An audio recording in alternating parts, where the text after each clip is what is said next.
Hey, what is going on, everybody? Welcome back to another short stream tonight. So I don't really have anything like scripted out that I want to do here tonight, but welcome. As you guys know by now, for those of you that do not, we are TCG Unlimited. We are just a normal, just your average everyday card store that likes to provide online entertaining content for people to enjoy. So, hope you guys enjoy the stream. For you guys that are new, consider subscribing. We're going to be doing this a lot. We're going to be playing different card games, of course. And we haven't been able to do that very much lately, but we're going to definitely get on that here soon enough. We just got to work out some details.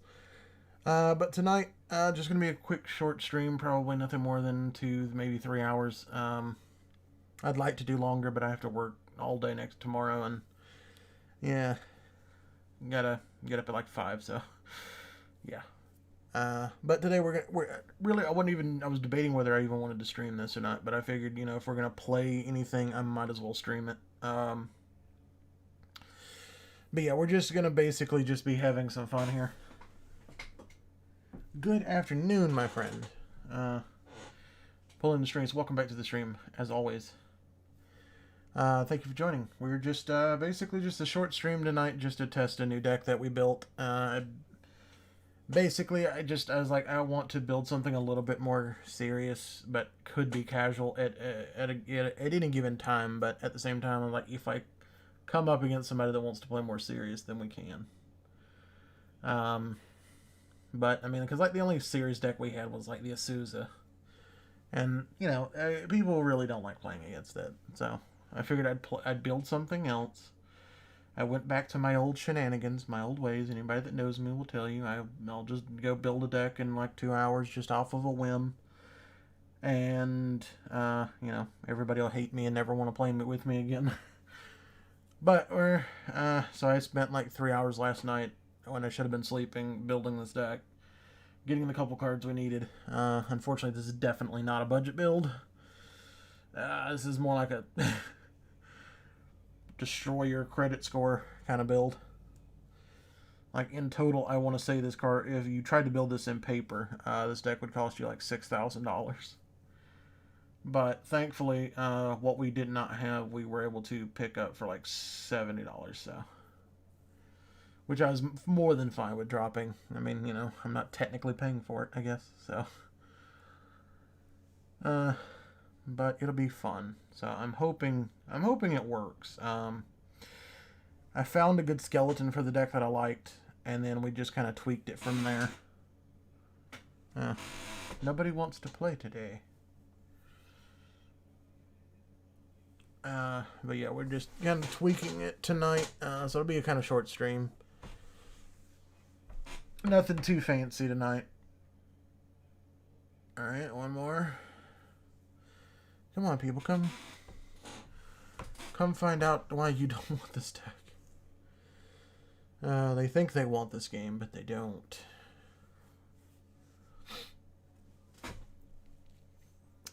But it's mainly just tonight's just going to be more about testing, streamlining, making some adjustments.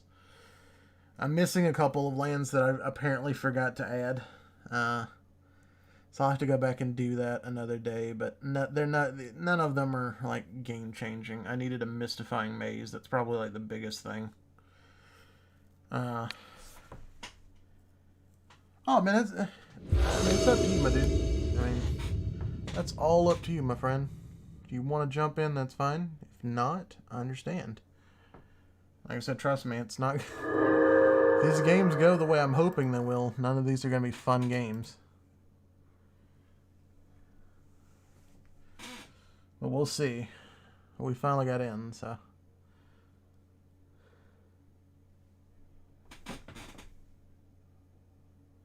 Hi, ladies. No. No, we're playing card games. That doesn't exist here.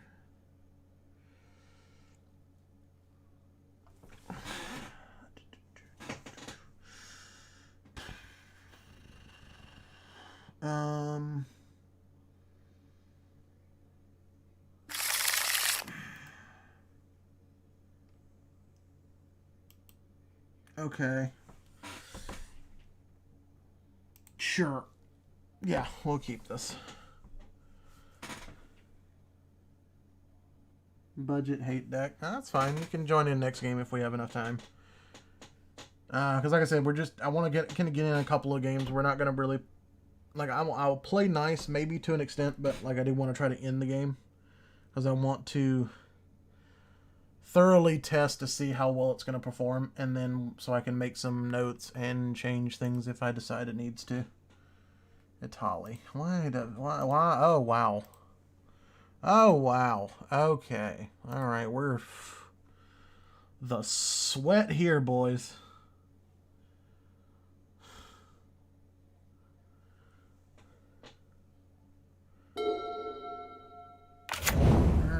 The sweat is real.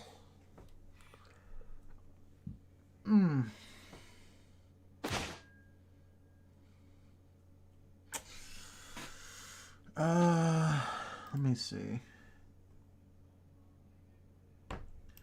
Want to do that or want to go for this?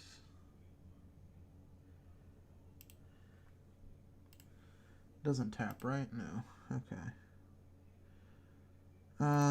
Sure.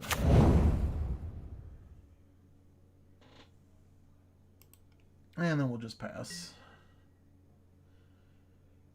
Because next turn, we start dropping bombs.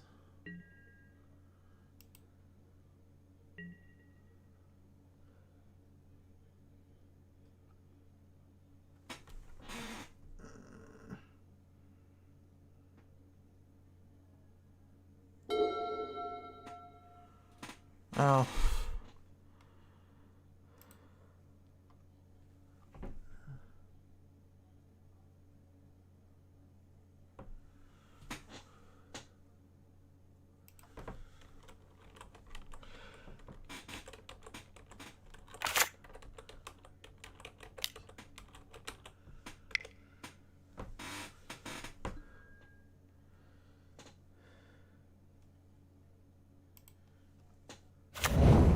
Well, we may be jumping out here.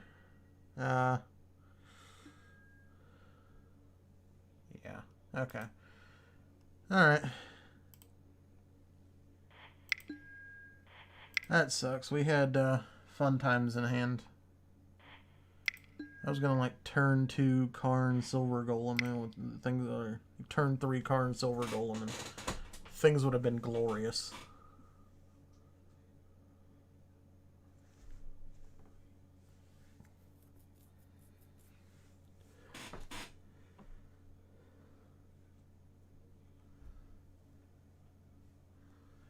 So let's just see. We'll get into another game real quick. I don't know. I kind of like that starting hand, though. I mean, like, with turn 3, we would have had... we'd have had some seriously crazy starts. Like, we had some crazy mana about to go down. Like, what? Untap turn 3, third land, 3, 4, 5, 7. Yeah, we had 7 mana turn 3. That's not bad, considering what I want the deck to do.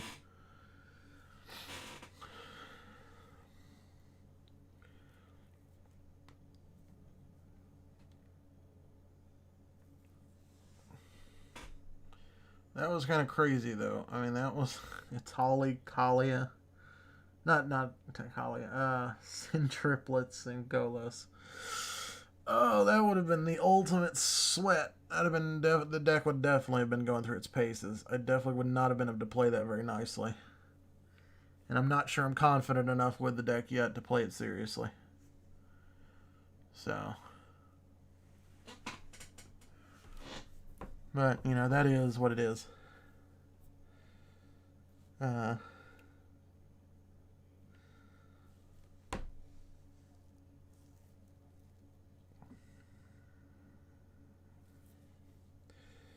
I already have some adjustments I know I want to make, but I'm not sure if it's going to be worth it or if it's even needed.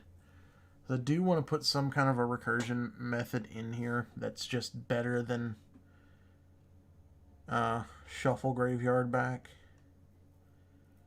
I'd like a secondary get something out of grave, but fitting that in with the methods I want to use was not possible at this moment.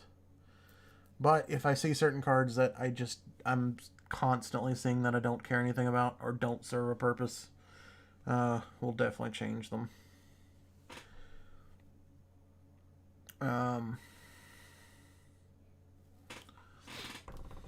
Alright, one more. And there we go. Alright. Now, hopefully, we can get something rolling.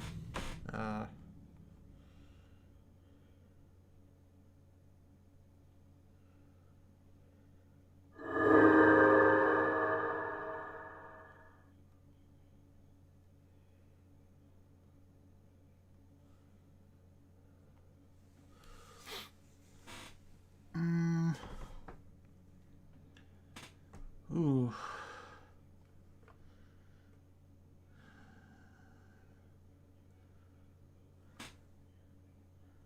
This hand is kind of bonkers, not gonna lie, but I'm not feeling it. There's no acceleration, there's no draw. There's here exposure methods. Alright, let's mulligan that.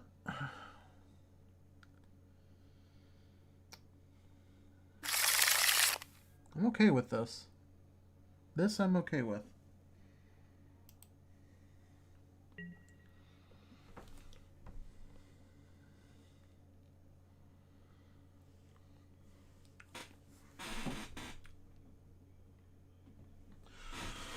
This I'm perfectly okay with. So...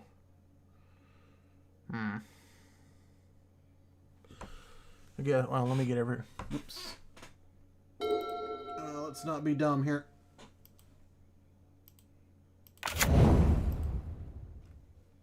Yep, I just thought about it. Yeah, just you're gonna have to give me a free pass. It's like 8 o'clock in the night for me. I worked a whole day.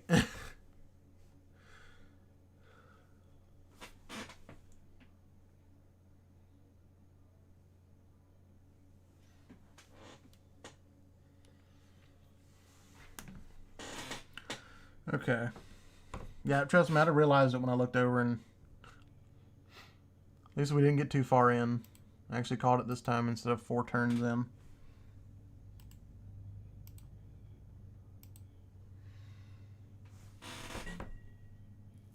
Yeah, fun hand.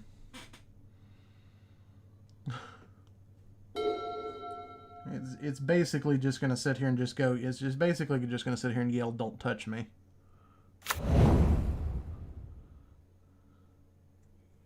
And we're going to see how this works. I mean, the only downside is, like, there's no acceleration, but there's a lot of safety in numbers here. I mean, the Crucible definitely is nice. It's going to at least let us play to our strong points.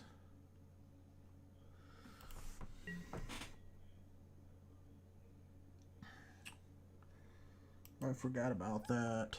But that's cool, because with this... Really? Okay. We can go that route.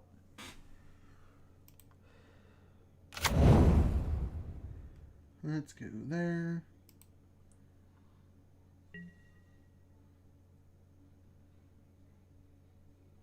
I feel like something like a soul ring there would have been lovely. What am I testing this deck for? Just so I have a little something more that's a little bit more serious than just what I typically build for the channel. Because what we typically do is just like budget builds or theme builds, just whichever people are asking for. So it's really just different things. I don't like building serious stuff, really. I'm more casual fun. But on occasion... anybody that watches our streams on a normal basis can tell you we run into, like, you put budget casual into titles and people still jump in with turn 2 combo decks and stuff. So I want something that I can play casually if I choose to, or I can go full put on my sweatsuit because I'm going to be drenched in a minute and just be rude. So this is basically just Karn. It's basically just Karn. It's Karn, don't touch me or I punch you.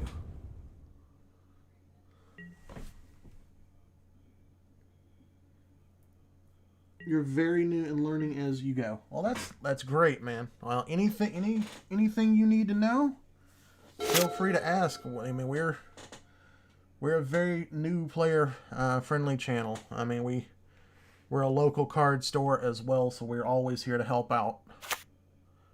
I mean, like, if there's any kind of decks you might want to see, like you're thinking about building, let me know. And I can try to put together like a deck list or something for you, show you on stream one day how to play it.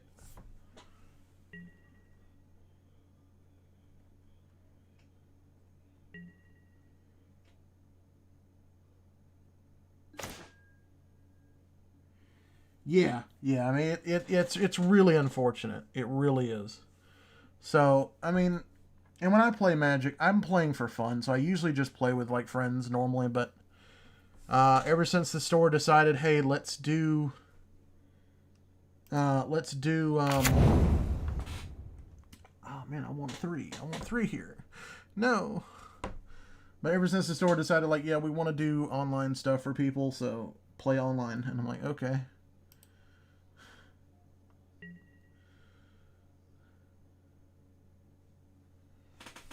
But yeah, I mean, well, you know, I'm more than happy to help with anything that you need. I'm always more than happy to help new players. Try to spread the love of the game, honestly, especially when it comes to Commander. I don't feel like Commander gets enough love. You know what I mean? So anytime that I can help somebody that is my job. So. Working on the turn mechanics at the moment. Just subs you, so I'll keep in contact. Oh, great, man. Of course. I mean, feel free to, anytime you see us streaming or online, just in general. I mean, I can't guarantee that it's going to be me because, like I said, I work for a card store, so I can't guarantee that it's going to be me every turn or every time you see us online, but it will be an employee from the store, and trust me, everybody that works here is amazing people. We have a very great staff. We have very great owners.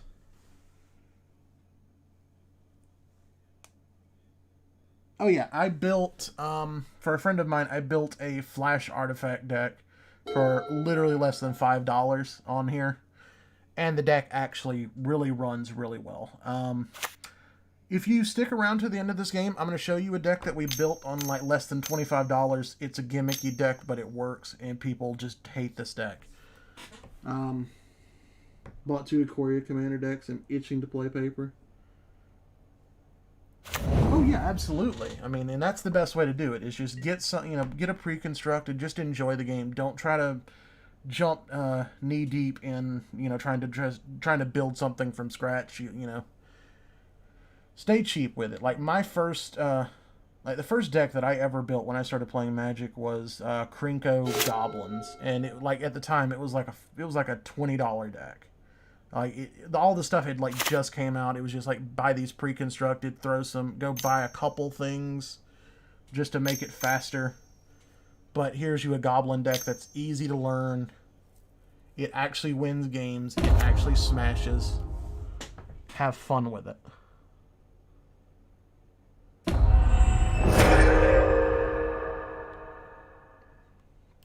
That is a Planeswalker. That isn't a Johnny. So yeah, I mean, just, enjoy Magic, man. Because honestly, that's the best way to play. Don't ever let anybody try to tell you otherwise. Okay, so I think what happens here is I go Blinkmoth Urn. That is lovely. That is a lovely dude. Alright, so do I want to do this now and just kind of go for the lulz?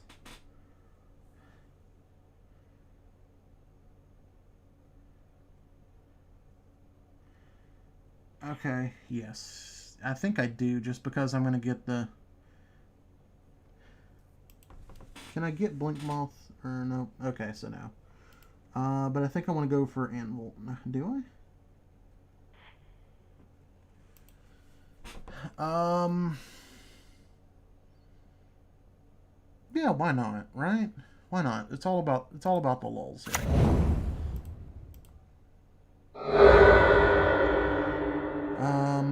All right, so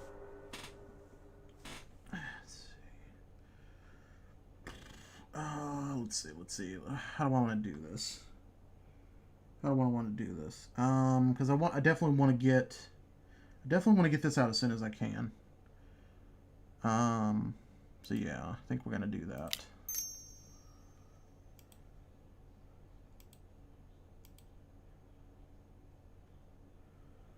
We're going to play down this anvil, which is basically just going to let us exile an artifact from our hand. It's basically just exile anything from our hand. Cards of the same type now cost less.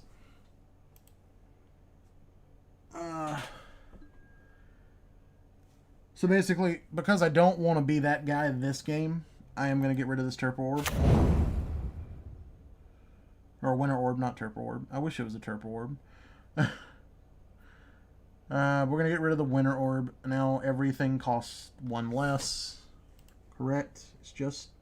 Oh, no, 2 less. That is a big boy. Alright, well, that means our Crucible Worlds now only cost 1 mana.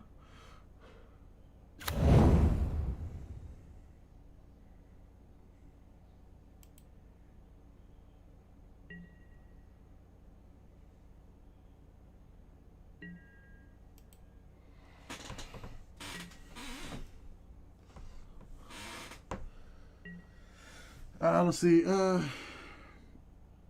Giora deck is about a 6 ticket, excluding Soul Ring, and that can just go off and take about 15 minutes per turn. Yeah, and that's the cool thing. Is like, and that's the kind of the good thing about playing online is the fact that things cost cheaper, and once you get it, you can just put any number of them.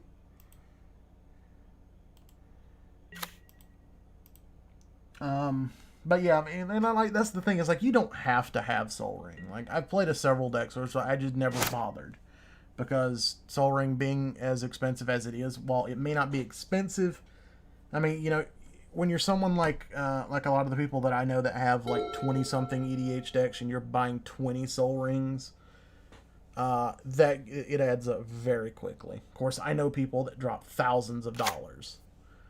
I mean, like this Karn deck that we're playing right now, if you tried, like, I built this for $70, and that was with things that we already had to build it. Build this deck in paper is going to cost you $6,000. I have people that, I've got friends that it's like, oh yeah, that's chump change. And I'm like, okay.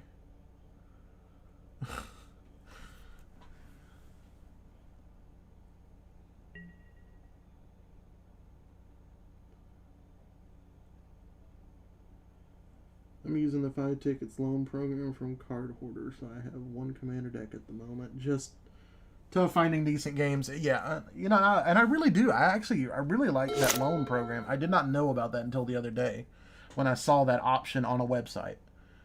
And I was like, reading this stuff about it. I was like, wow, that is actually pretty interesting that people can actually do that.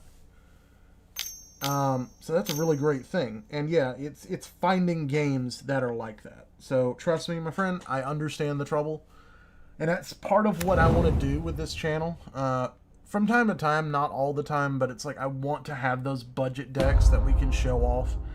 And when I say in a stream that, hey, we built this deck on a $25 budget, that means $25 real life. I'm not talking tickets money. I'm talking real life money. So if you can build the deck in real life for $25, you can build it in this game for like $5.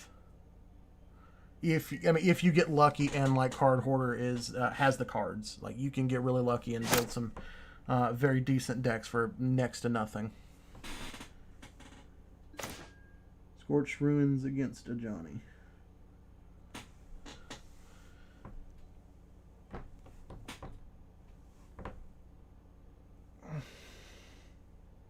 I don't know what the Johnny does. Target permanent doesn't untap against controller's next turn. I don't care. We're gonna get our deserted temple back. I think we're just going to play Voltaic Key for free.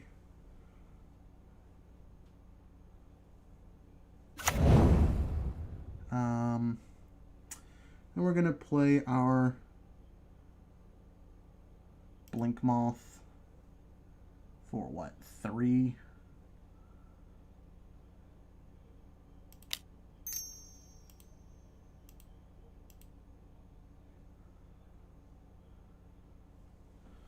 I'll check the comments in just a second, because I want to try to finish this turn so I can actually concentrate on my thoughts. I'll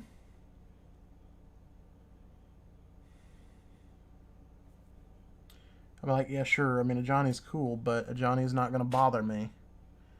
I mean, Ajani's got to worry about these. Ajani's got far more problems than I've got right now. And Karn is going to come for his face eventually if he messes with me. And I like that about Karn. I like the fact that Karn can just kind of go, okay, you mess with me, I'm in a bad mood, now you don't like me. Is he actually going to counter Blink Moth Nexus? He is. Interesting. I've never seen people actually counter that. I mean, I do understand because, I mean, eventually... I mean, like, next turn, that would have been, what, 1, 2, 3, 4 mana. 8, 9, 10. That's an Ugin.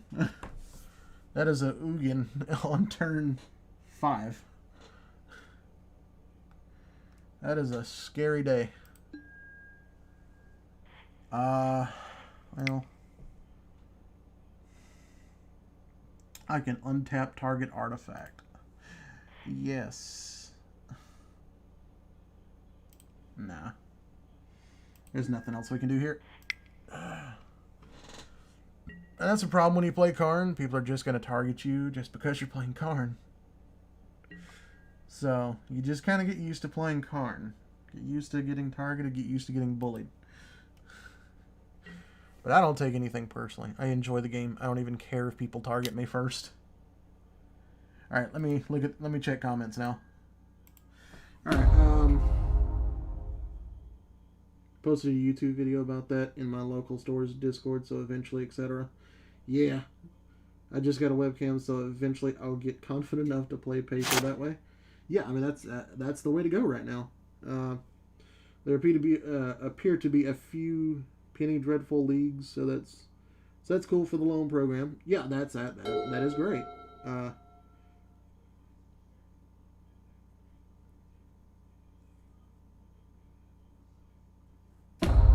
See, I missed a little bit. Plan to swap out expensive cards like that eventually. Yeah. It is technically my strongest deck I have on M2GO. I rarely play it unless it's for fun. CD, EDH. Just throwing wanky deck like, I don't know, a mono green stacks. Jabs at me. I can't help it. I get tired of getting turn 3 comboed by something.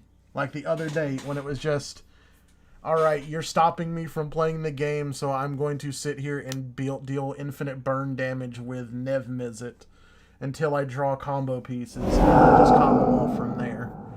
But I'm like, people don't want to sit there and wait that long. He has no idea I have this in hand. This is the sad part. He gets nothing. So yeah, he's gonna take our cards, but that's fine because what happens is I have Homeward Pass, so each player gains control of all creatures they own. So all I have to do is play Karn, actually, no. My guy's already a dude, so. Who is he attacking, by the way? Me. Yeah, not the Ajani. And see, this is the problem when it's like when you're playing multiplayer, and especially like when you're a streamer. It's like, oh no, attack the streamer. There's an Ajani there, bruh. I just countered my Blink Moth. Like, what else am I gonna do?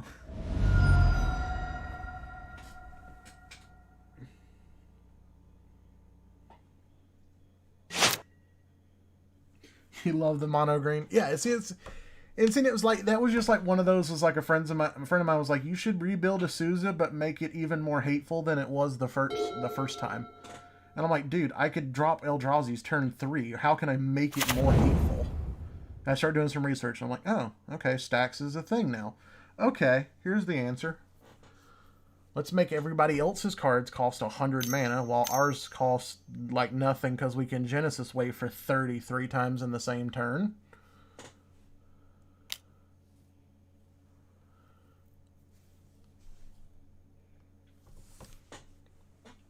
Crystal Ball, that's pretty good.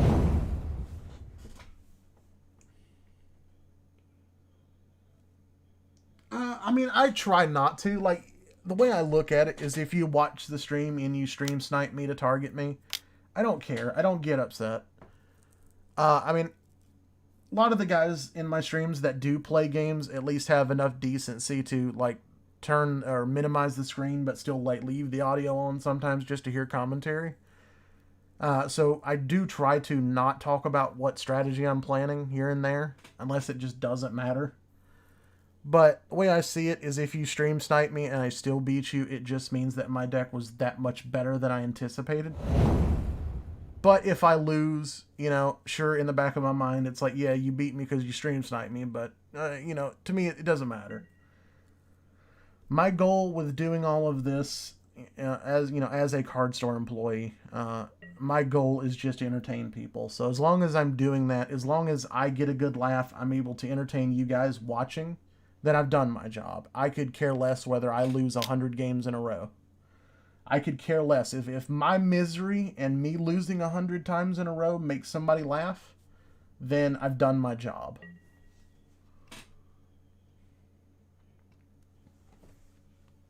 And, you know, that's, you know, that, and that's why I love working for TCG Unlimited. Like, that's not like me promotionally saying any of this.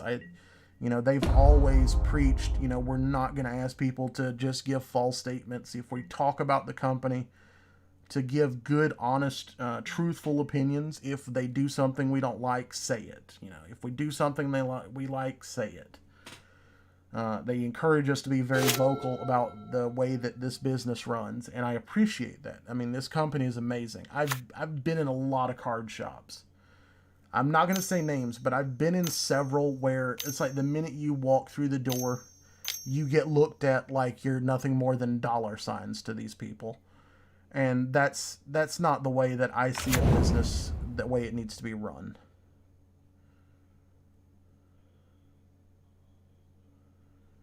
Is that an Alara?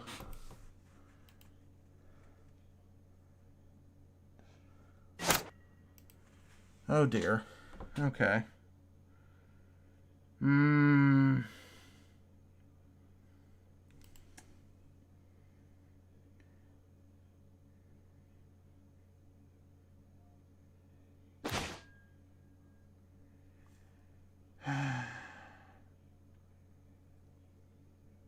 Oh, okay. Sure, why not? Let's do that. Let's go. Yeah, let's go Homeward Path. Alright, so let's see. 4, 5, 6. I don't think I can. Let's see. 4. Oh, well. 4, 5, 6, 7. I cannot yet, so Alara has to stick around for like one more turn. Oh, I did play the Homeward Path. Okay. Let's see. All non-land permanents, right? Yes. Wow. Okay. I'm gonna check comments in a minute, guys. Just give me just a second. Alright, so this costs 9. There's still no way I can get to that.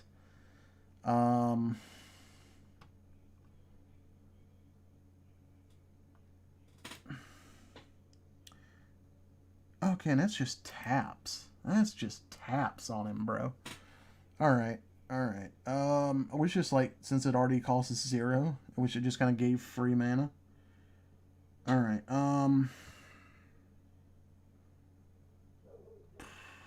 I guess we're gonna pass. I don't want to play Overflowing yet.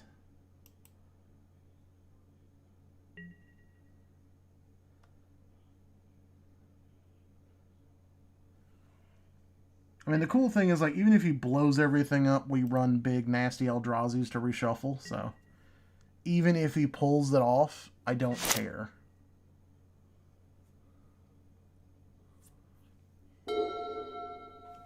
Alright, let's catch up on chat real quick.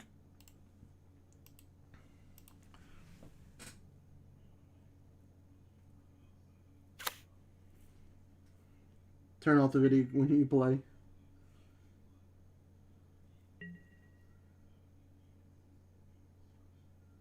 Yeah, I mean, that's true. I'm like, I'll give you that. You do play some weird things that I don't quite expect, and I enjoy that.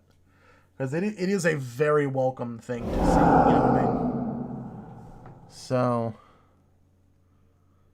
oh, dear. Okay. With 4 plus 1 plus... add... okay. Alright. I don't particularly relish the fact in giving the fire main back to somebody, but, you know.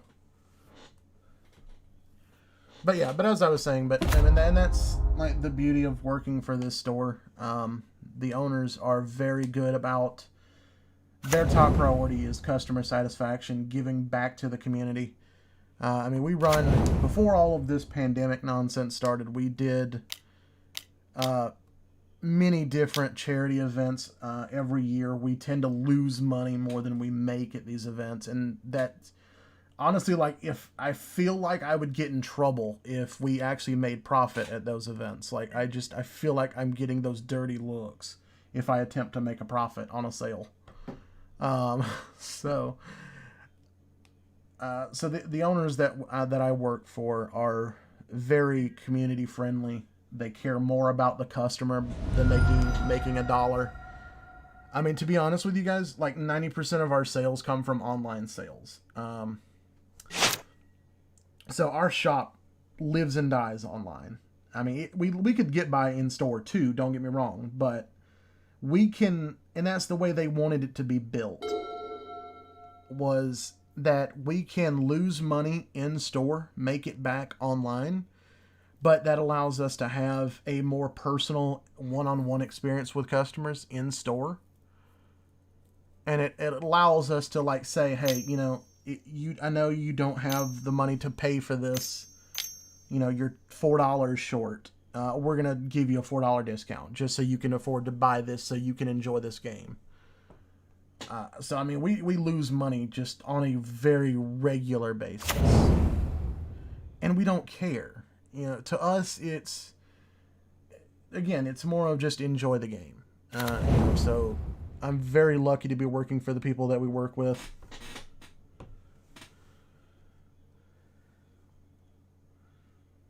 I'm going to homeward. Don't worry. It's going to happen. Actually, you know what? We're going to auto yields off. Actually, we did that right in time. Homeward. I wanted him to believe that he was going to get any of that.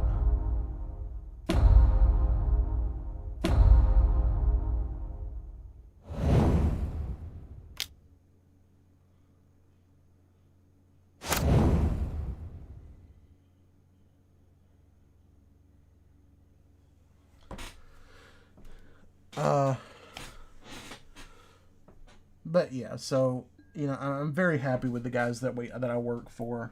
I mean, these people, like, if they can lose money and make people happy, that's what they do. So we work very tirelessly to try to create that atmosphere in store where it's not like you walk through the door and you get that look like spend money or get out. you know, you walk in our store, you can sit down for hours at a time, do whatever you want to do. Never spend $1 in our store ever if that's what you choose not to do. We don't care.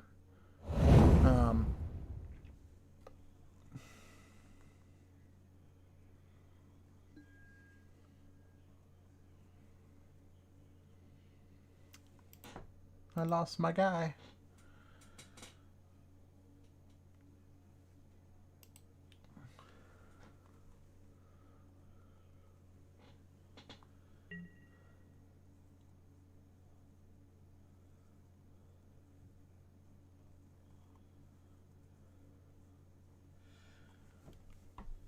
So, you know, I can never honestly complain about very much at all, to be honest.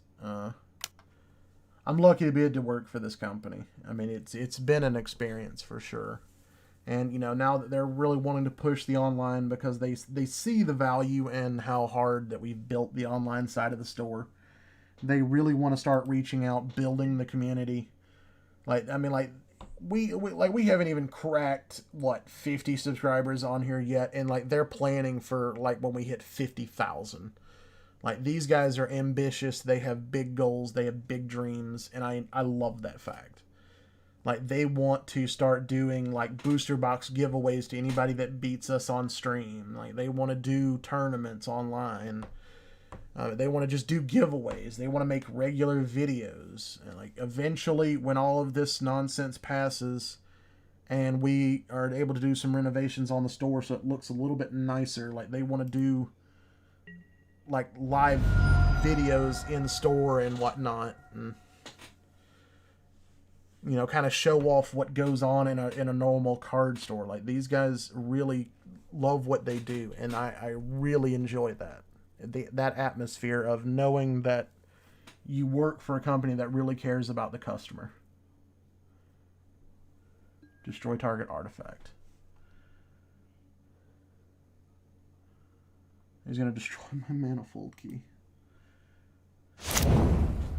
Alright, let's, I don't care what happens at this point. There's nothing else I can do. Let's see.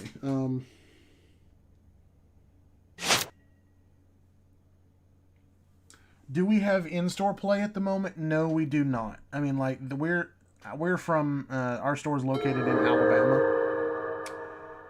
So we're still pretty much restricted to, like, not even being allowed to operate the store most of the week. Like, we're allowed to operate Mondays for restocking, and we can only have, like, 3 employees in the store. We're allowed to operate on Fridays, Saturdays, and Sundays. But Sundays, we're not allowed to have people in the store.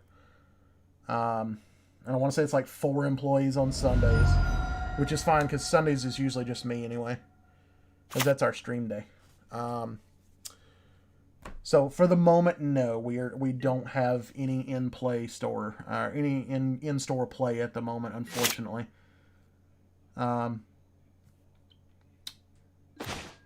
And we're certainly looking forward to when that time comes again, you know? Alright, let's not do dumb things here. Let's play that Arcane Lighthouse. Alright, let's go all in here. Alright, let's go Ugin for 4.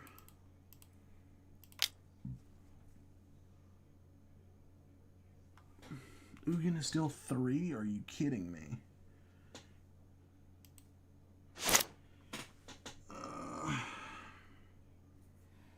4, 5, 6, 7. Yeah, Ugin is still too expensive. Wow. Okay. Well, we don't have any of that nonsense. You know what? Let's get good old boy Karn down. How about that? That sounds fun.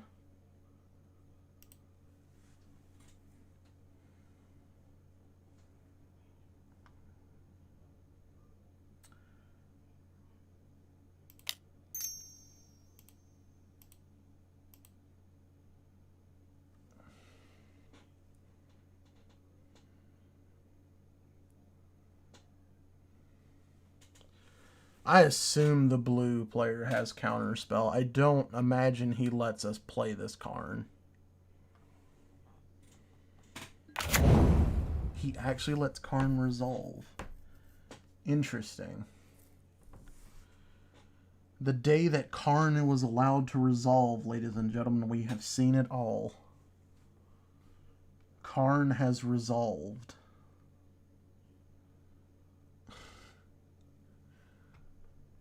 The day has come.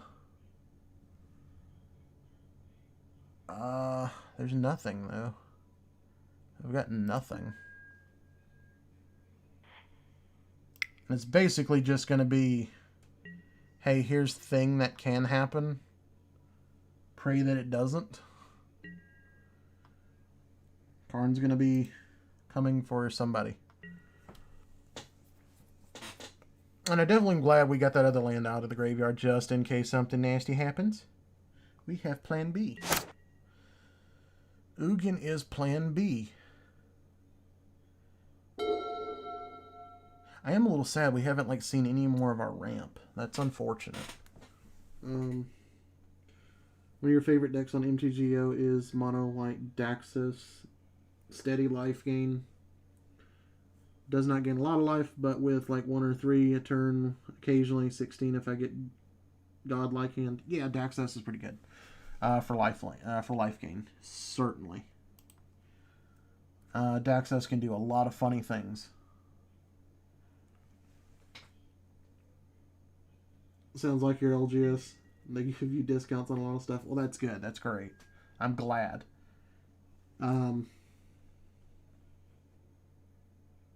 Yeah, right now, it would be questionable.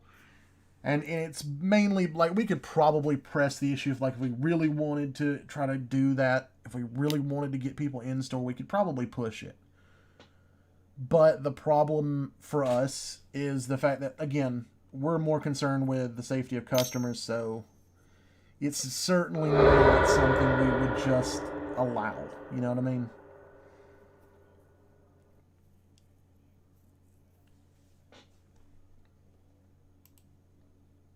So yeah, we'll let Mindstone draw a card. That's fine.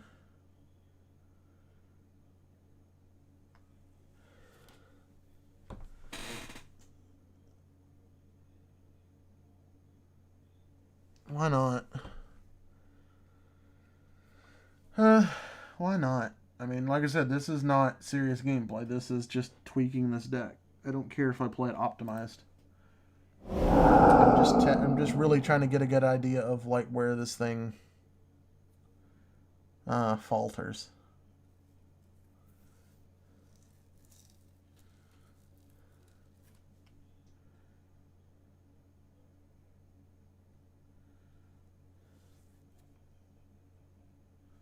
Immortal Sun is going to be a bother, but it's fine. The Blink, if the Blink Moth had not been countered, we'd have probably been really popping off. We'd have been making serious bank. But we've got Ugin next turn if blue doesn't counter.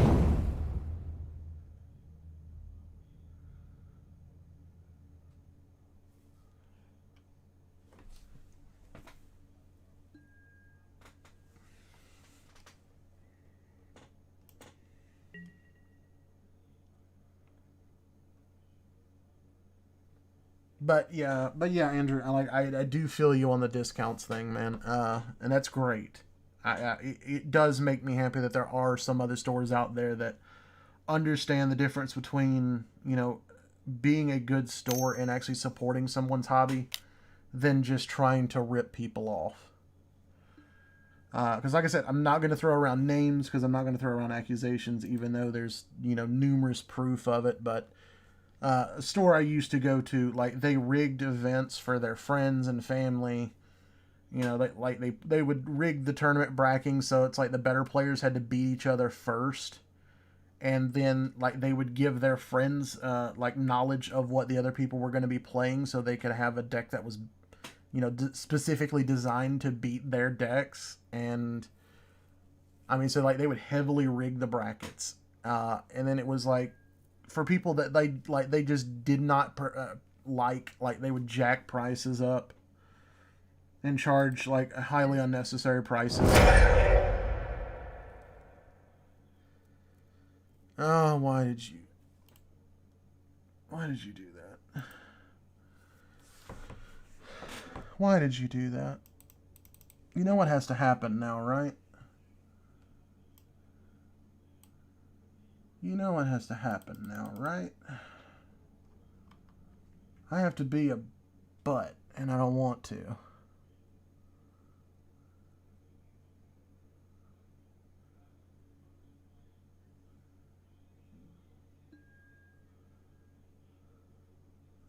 Alright, well, Relic is gone, and that's fine, because I'm going to pop a bunch of things here. Actually, I'm not, because it's destroy all non-land permanents anyway.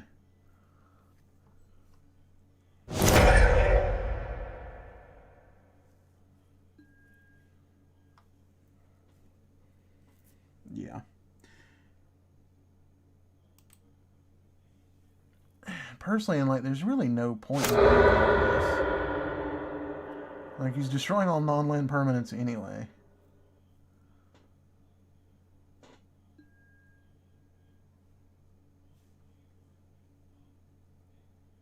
Yeah, I mean, there's nothing we can do there, unfortunately. Karn can go back, yes. But, as I was saying, but, like, they would,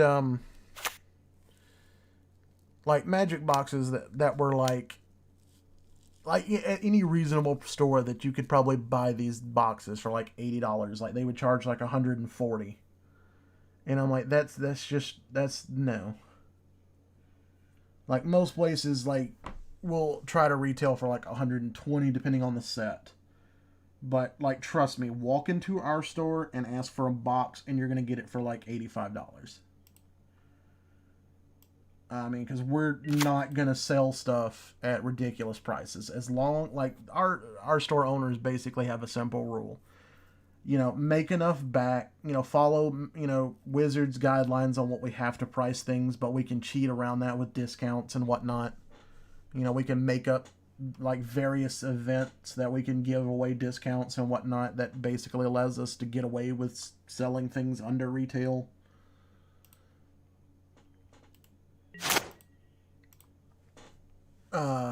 But yeah, I mean, like, we're not gonna rip people off. That's not what we're about.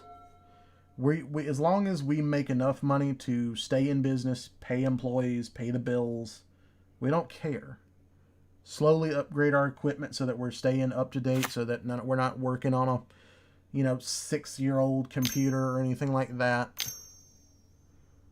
You know, pay our online fees for, like, our Crystal Commerce websites and whatnot. As long as we're able to pay for all of those things, we don't care. Is this it is an Alara deck. Wow, okay. So we're going to have to forge just to say no to Alara. Okay, great. Well, still not too bad, I suppose. Ooh, is that Alara? Is that what I think it is? It is an Urbrask. I have not seen Urbrask in years. I don't...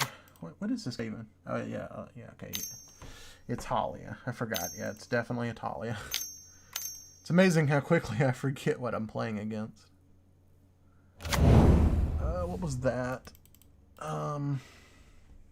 Maelstrom Nexus. First spell you cast each turn has Cascade. Okay.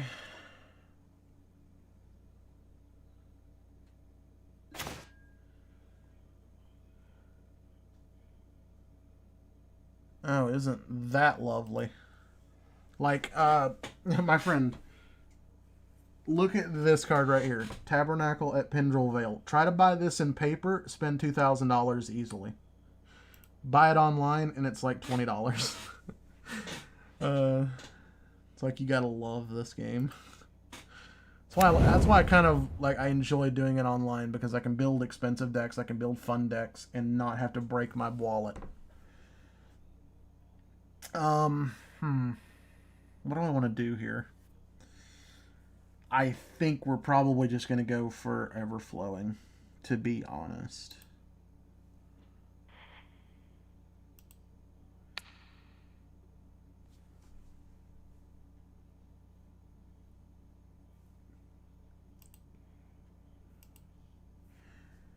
Alright, so what is it? Kick 2. Alright, so 1, 2, 3. No, 1, 2, 3.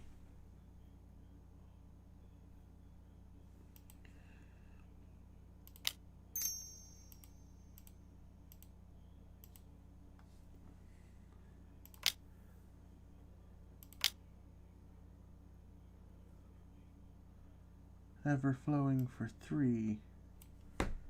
Sounds like a good day to me. I don't want to play this if I can get away with it.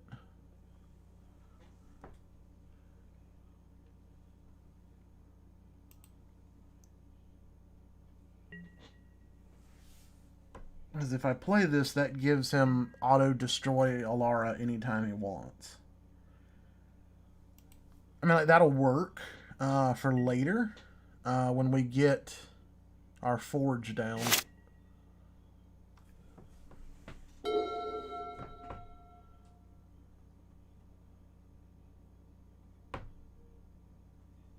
Oh, he did. Okay, he was doing all that for the extra triggers, which I guess I understand that.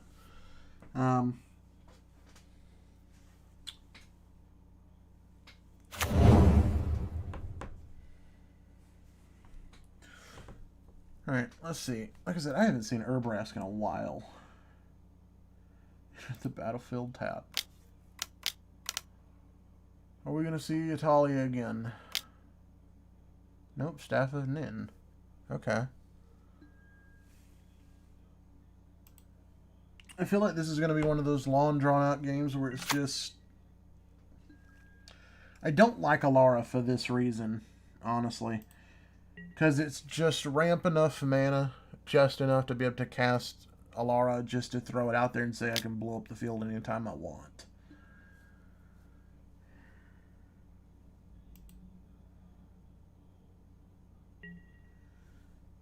So I need to find that. I need to find my Darksteel Forge as quickly as possible. I find Forge we're good. Because Darksteel Forge is basically going to give everything indestructible anyway. And then with Forge, like, things get really awkward then. Because then it's... Red, like, Red does not have Exile. Like, they can't do anything.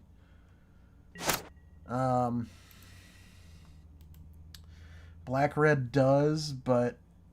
I don't know, it's been a while since I played Grinzo. I don't think they play removal, like, in that sense. I know they have it just because if you don't have some kind of removal in Black-Red, you're probably not playing the deck correctly. And Alara is nothing but removal.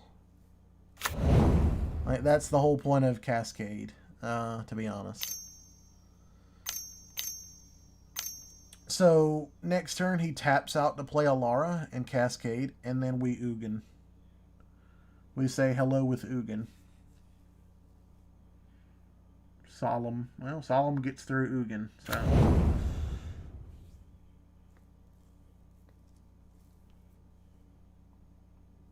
And see, like, any deck can play Solemn. Like, I don't care what the deck is. Like, you can play Solemn. So, like, along with Soul Ring, like, Solemn is another one of those cards. It's like, you play 20 decks. You don't want to buy 20 Solemns, because those are not exactly cheap either.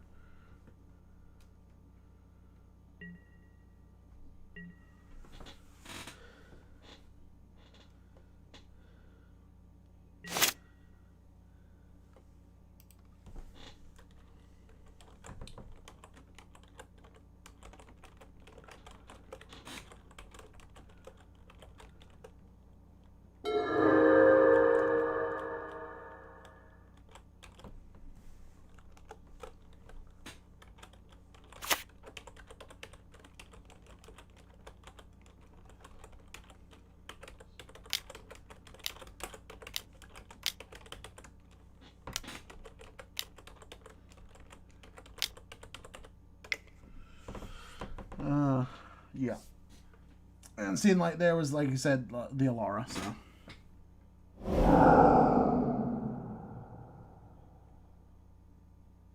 I mean, I knew about it, but there was really no point. I mean,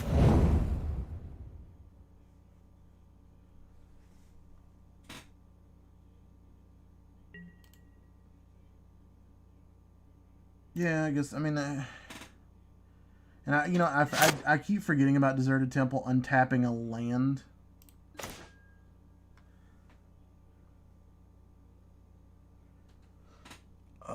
Did he tap out blue? Please tell me he tapped out blue. He did. What is this? Commander Sphere? No, Obelisk. Okay. Okay. Okay. Well, all right. Well, here's where things get weird. Because we're gonna do it this way. Add 4. Add 1. Untap target land. Pay 1.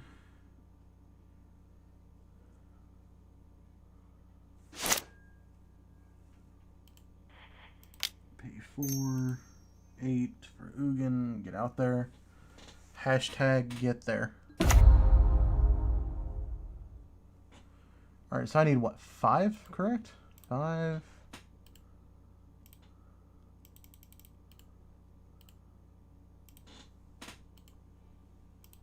Yes, 5.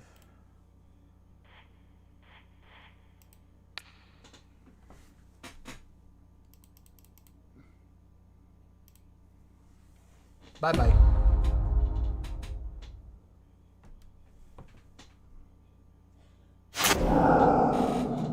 Bye. Alright, next we're gonna go Foundry Inspector for 3.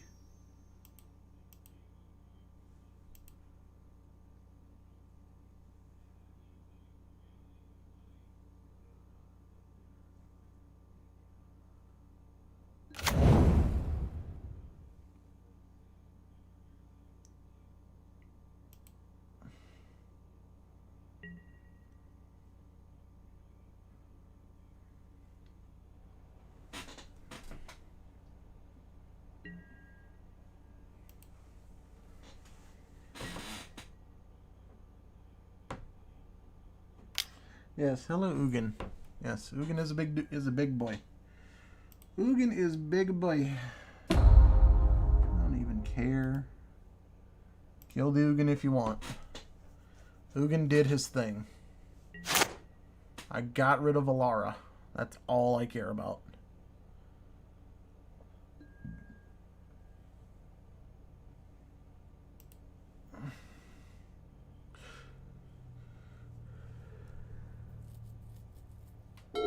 That's genuinely all I cared about. Get 1 damage. Yep. It's fine. I can get it back.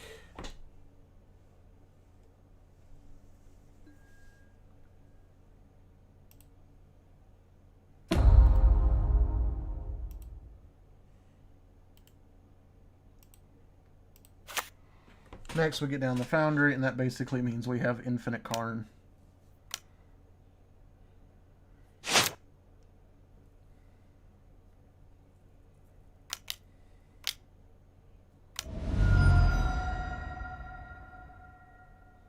Itali, that's fine.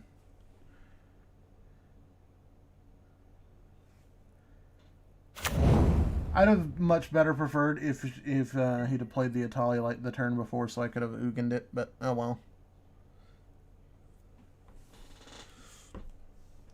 Like I said, he could kill that all he wants. But I'm not, until I kill Alara like 1 or 2 more times, I'm not gonna play this.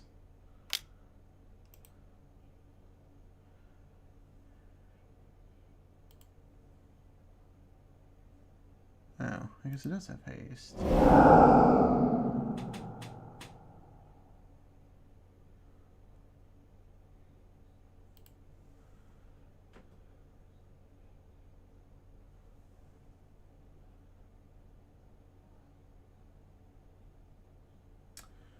Well, that's fine. We'll get it. Ooh, I can't. I actually can't. Because it's a 0. If I turn it into a creature, it dies. If I Karn, it dies.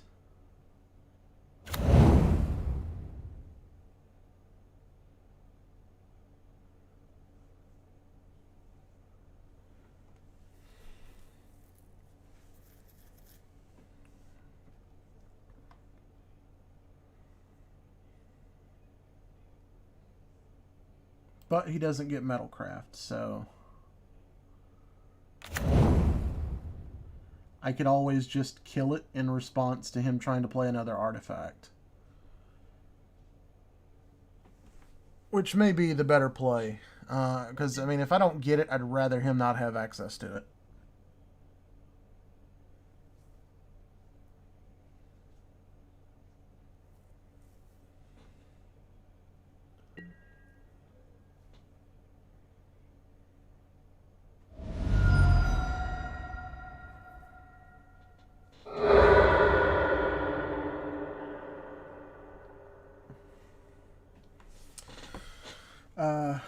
Okay, Evolving Wilds. Okay, sure. Let's see what's going on. Now everyone got a beating from Pigboy Atali. No, you haven't hit me with Atali. Actually, no, he did. But I couldn't care less. I mean, we both know once Karn sets up, if it wasn't for this guy, we'd have been going off.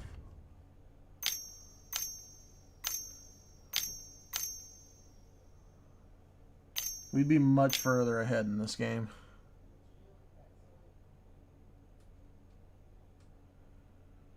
And, like, all it's going to take is one Eldrazi to put us back in this game.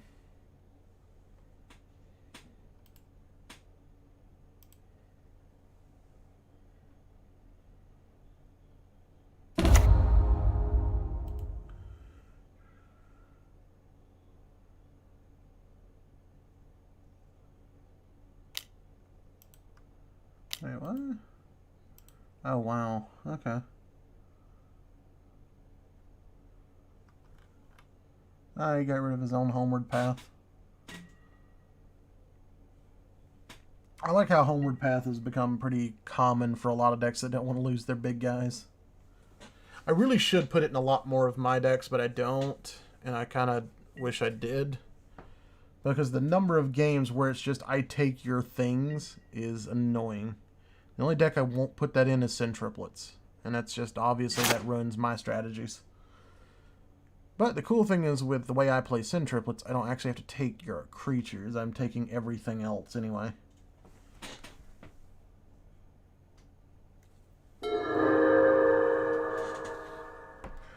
Alright, so, yeah, I think what we're going to do here is Mycosynth Golem next turn, which gets out Karn. Because that's going to make Karn cost, what? Like, what, 4 less? Yeah. That's assuming we don't draw, like, some super powerful mana rock. So then there goes Child of Alara again.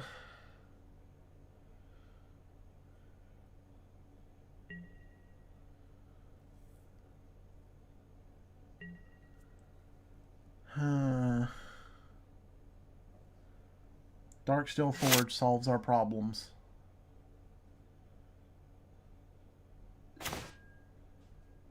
That's a Basalt.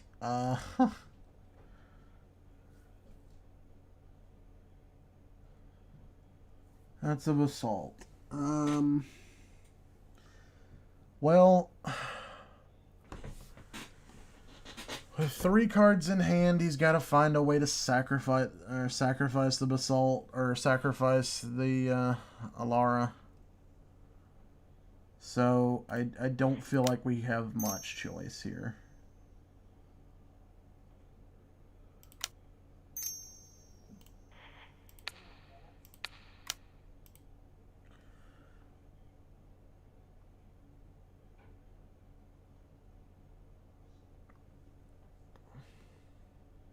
And the good thing is, again, blue is tapped out.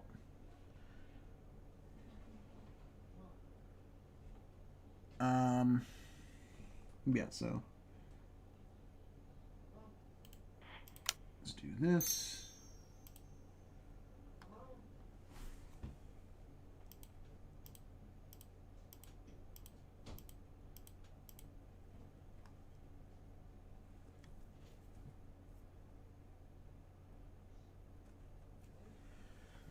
Basically, that's just going to let us just go pop. Wait, what? Oh, artifact creature spells. Okay. Like, wait, what? Okay, sure. Why not?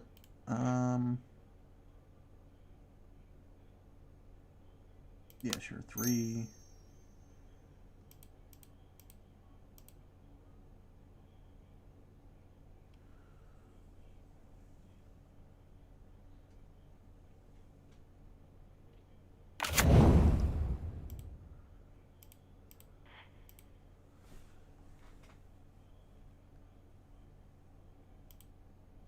Card costs 1.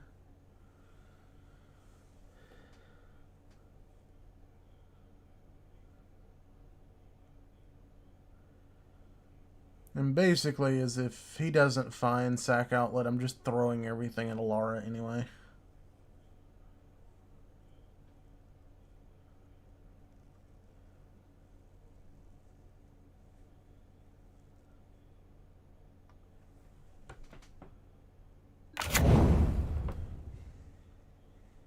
And now we have don't bring a Tali this way or you're going to be very upset.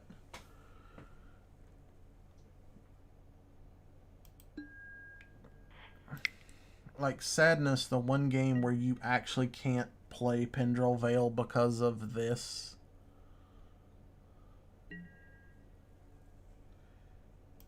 It's like, first game, it's like, I want to play this. I want to make people hate life. And then it's like, oh, wait.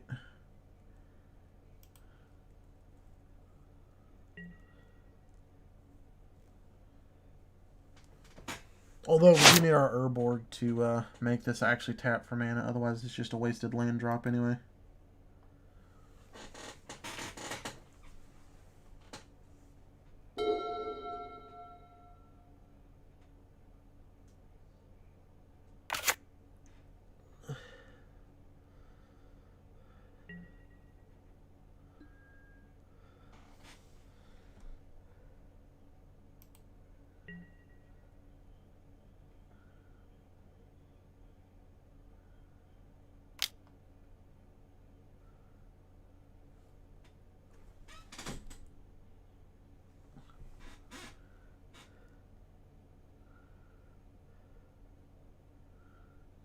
I don't know. He may be attacking for child. I don't know.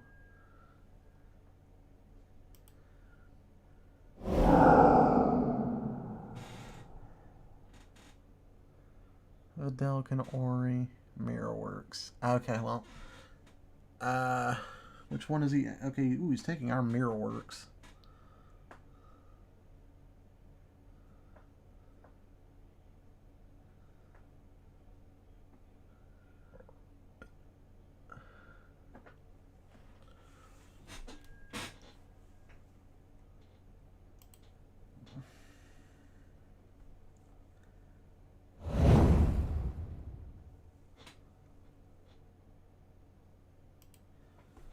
Well, he's choosing not to play the Mirrorworks because he knows we can just take it back.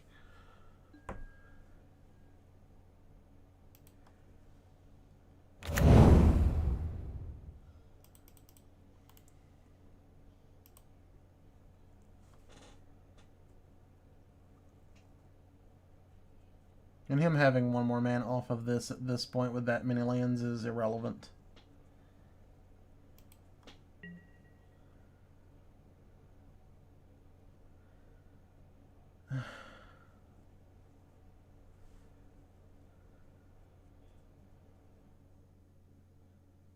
Man, I'm so tired of this guy just swinging at child just to get at me. This is annoying.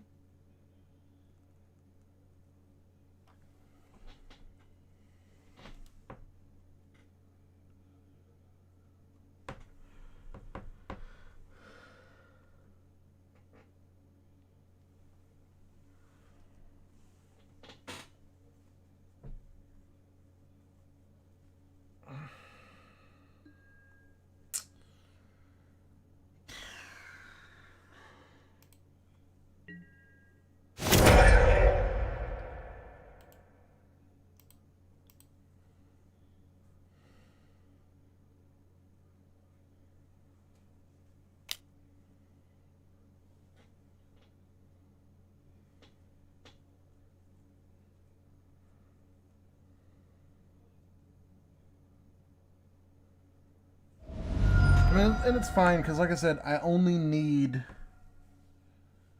Forge to basically make this game out of reach for them. I only need...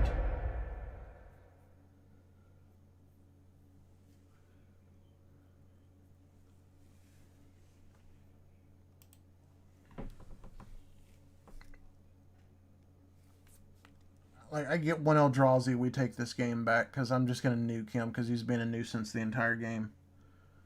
Like, make him find Sack Outlet. Don't just do it for him.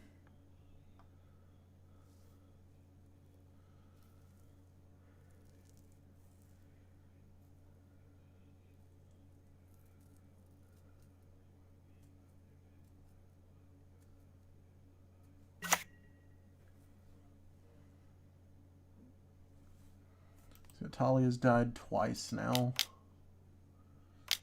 7, 8, 9, 10.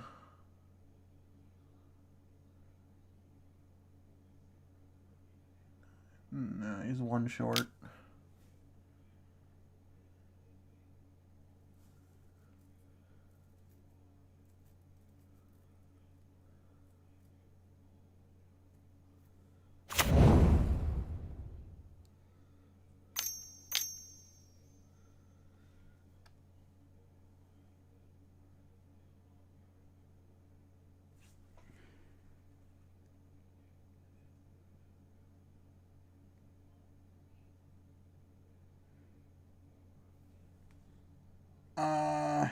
Yeah, no.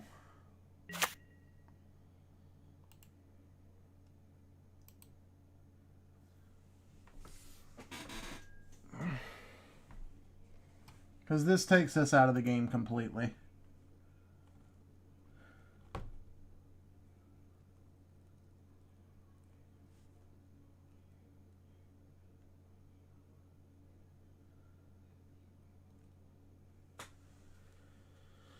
Because that's either exile target permanent or...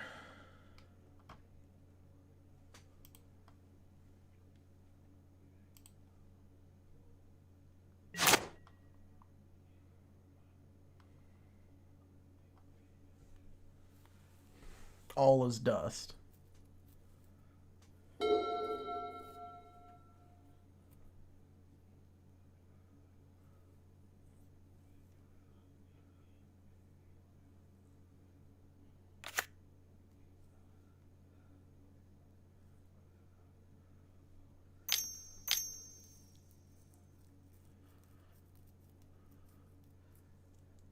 Alara needs to find Crows and Grip, or not Crows and Grip. Is it Crows? Yeah, Crows and Grip. Split second, destroy that.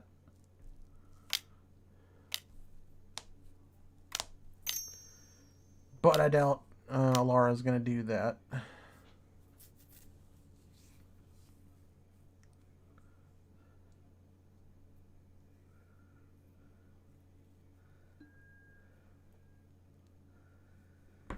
Well, and I think what's going to happen now is we're just going to play Tabernacle just for the sake of playing a $2,000 card. And we're going to give Alara all the sack outlet it needs.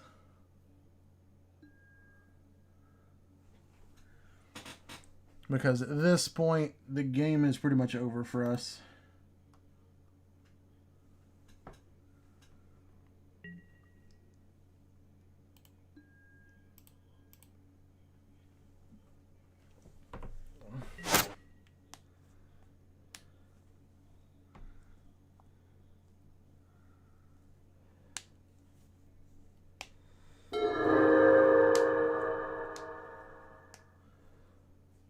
I mean, hopefully we find something. Like I said, we all we need is one Eldrazi to put us in this game. That's all that has to happen. One Eldrazi, and that's all that has to happen.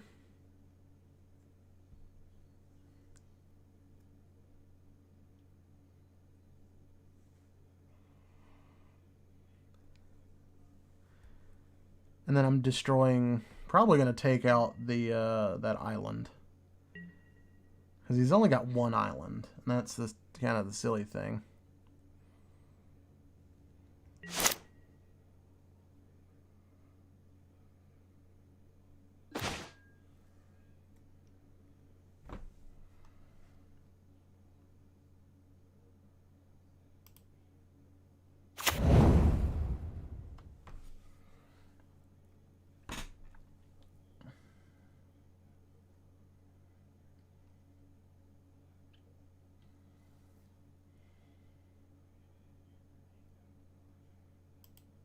I'm not going to do it because he will do that just to target my thing.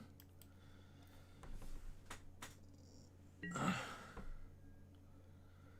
I said, y'all, we want to do that, we can do that. I can literally give Alara every excuse it needs to go boom, as you want to put it.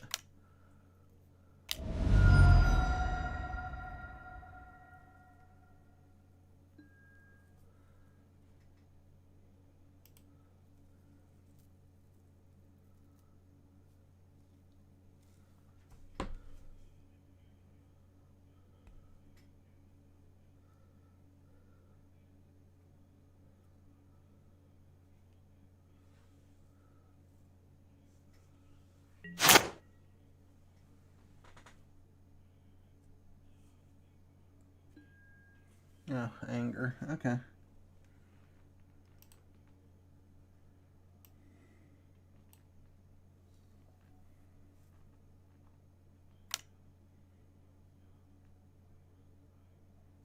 Surprised he didn't let anger die. Interesting choice.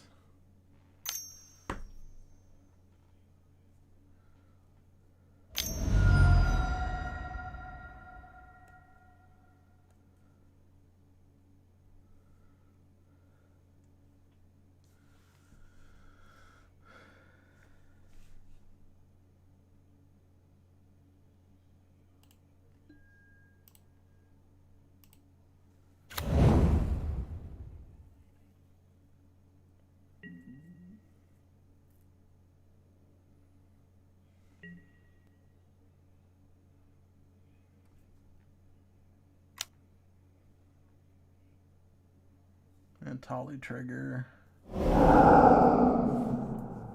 That's a sanguine bond.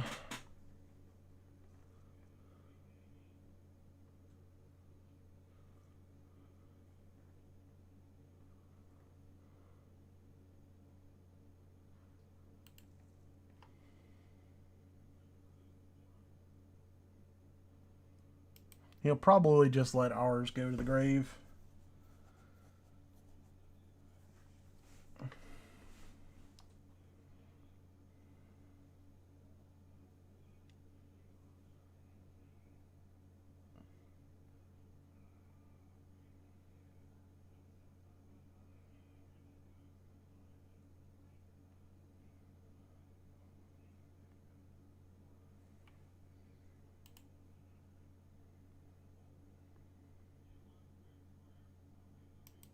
Okay, so it's just a temporary haste card. That's fine. The sanguine bond is a problem, though. Now child need to go boom.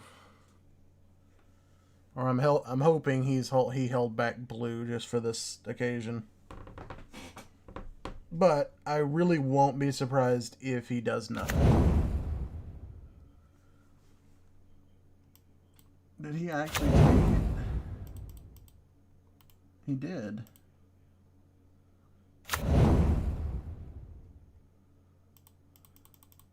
Doesn't matter, you don't have the mana to abuse this with this, and I will be taking this back, so, or I'll taking this back, so you won't be getting that use. Who's he swinging at, by the way? Him. Okay.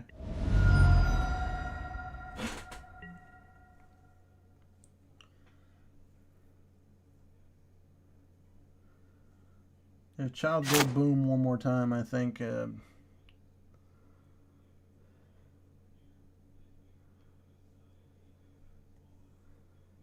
that's pretty much the end of that fight, to be honest.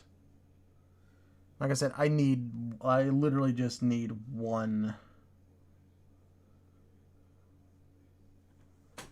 Eldrazi and we can put this game away.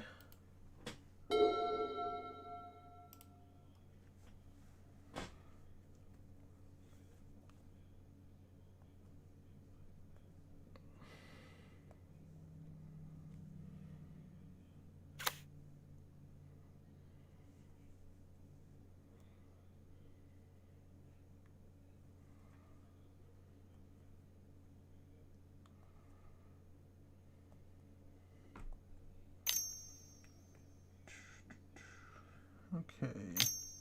And basically this is just going to be nothing but a bunch of triggers for this. I'm just hoping I messed up the math a little bit. Tuk Tuk. I haven't seen Tuk Tuk in a while either. Another, just a great goblin card in general. Because it's going to make a artifact token, and it's going to do bad things eventually.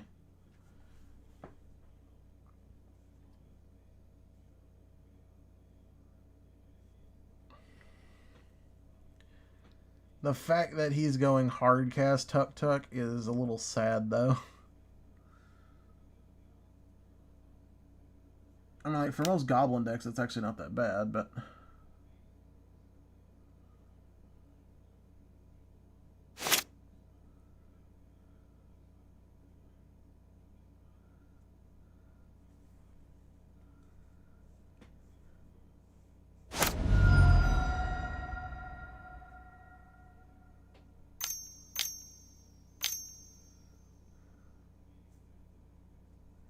That's a Krinko. Well, Krinko definitely needs to go boom.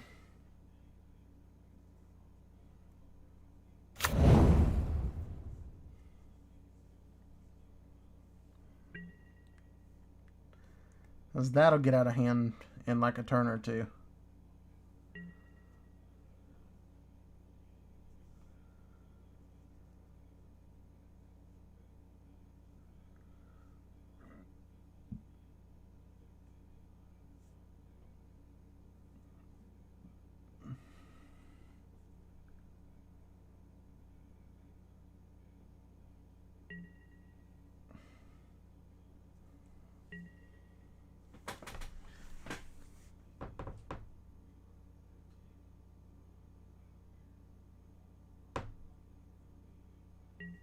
Yeah. Krinko Tabernacle is good anti-goblin.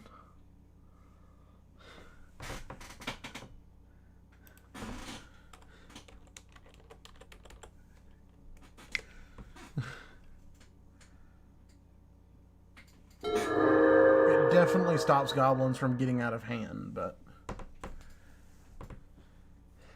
the fact is, all he has to do is give them haste, and then just make them, let them die the next turn, just make them again, so on and so forth.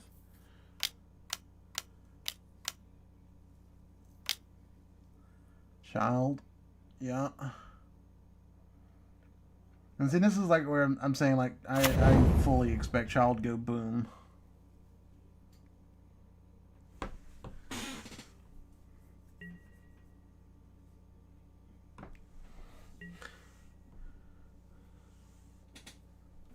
That Child needs a timeout.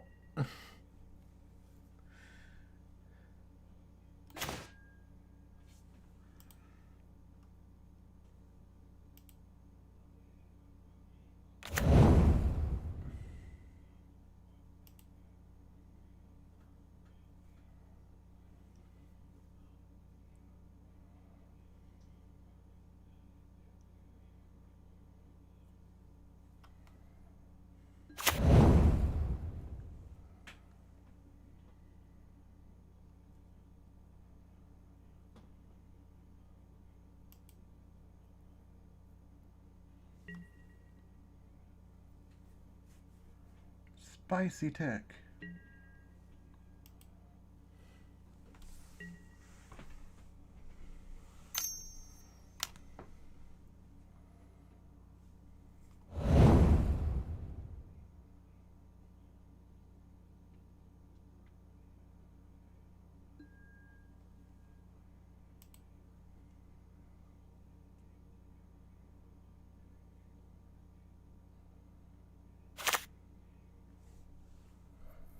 And I think that's probably like partially why he hasn't used his the Chaos Wand on me, is because he knows I probably only run the 2 necessary colorless spells.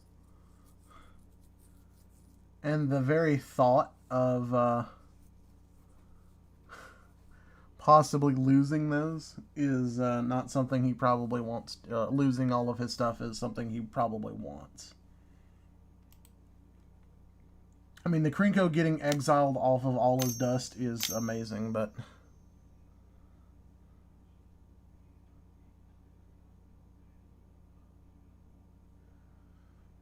And the fact that he's got to pay 3 mana just to keep his guys around is going to be A-okay. We'll only have to pay 1, and that's fine.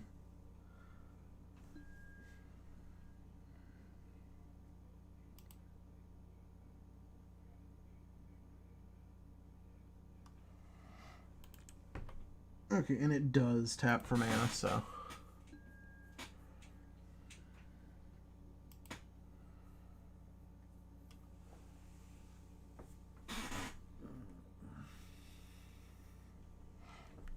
And that's kind of another thing that I like Karn. Like this deck has so many just like super powerful lands at its disposal. Like I can get 8 mana just through these 2 cards.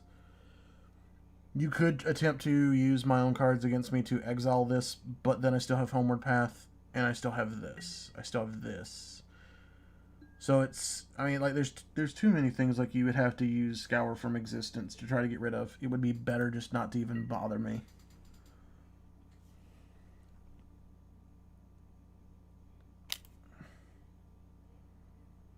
Commander Haste. Okay.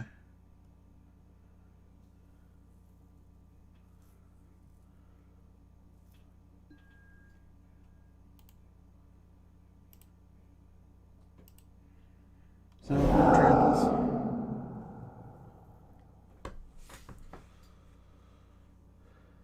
Memory Jar. That's bad.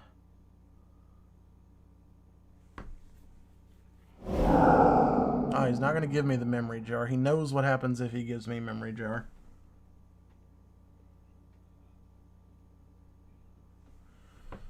No, he's attacking me because he knows he gets nothing if Child goes boom. It affects me none.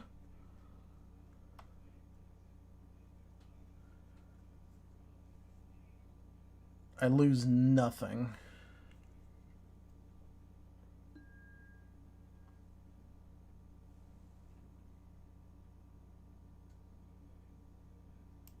I don't care about that. Doesn't have haste.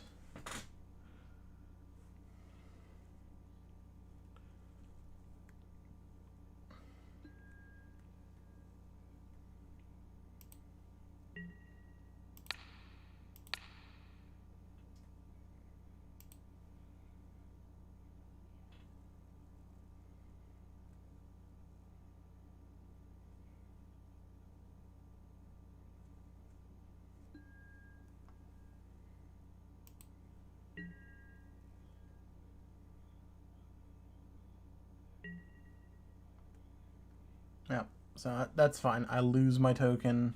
That's all fine.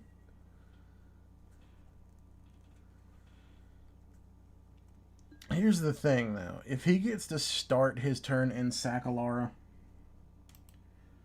his best bet was to use this on me and get rid of the Alara, but, you know.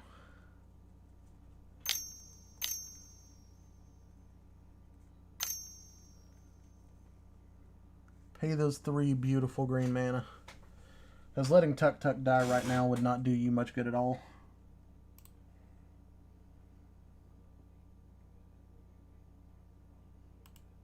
There's really nothing else I can even do, so...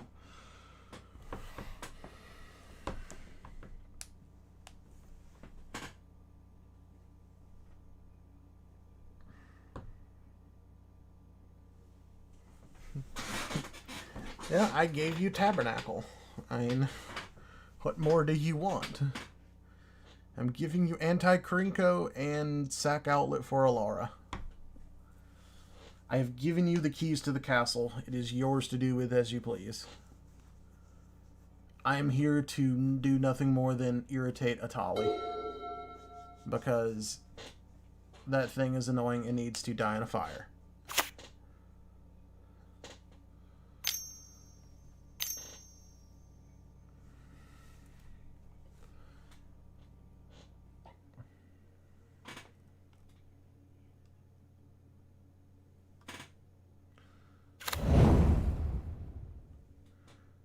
Shriekmaw. Okay.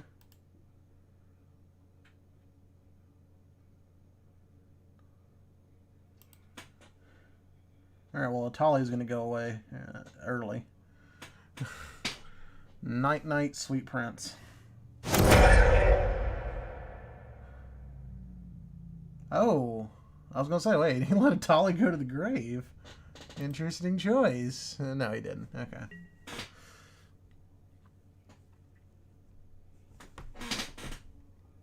Rip Atali. Yep.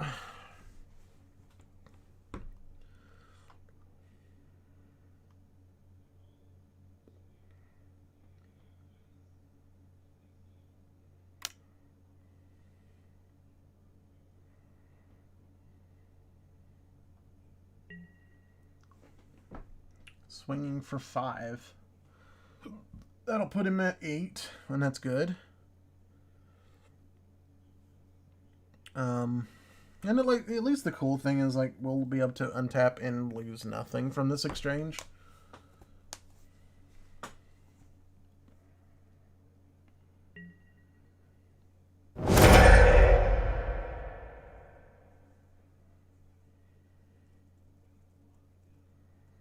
He knows he benefits nothing from Krenko, so he's not even going to bother. He just swings with it. And who knows? Because of Atali being gone, he may not make Child go boom. He might have actually been better off making Child go boom himself. Puzzle box. Okay.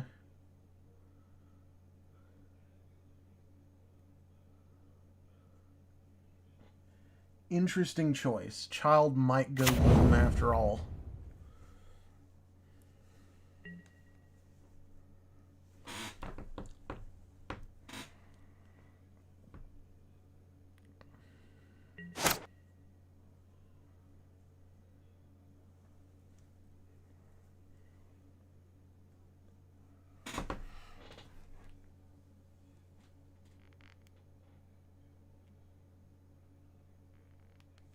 And see, this is like the kind of the games like I wanted to avoid, where it's just thing goes boom, and granted, and like Alara is not the one card I wanted to run into. I feel like Alara go boom. Like I don't feel like you let. He's actually allowing Child to not go boom.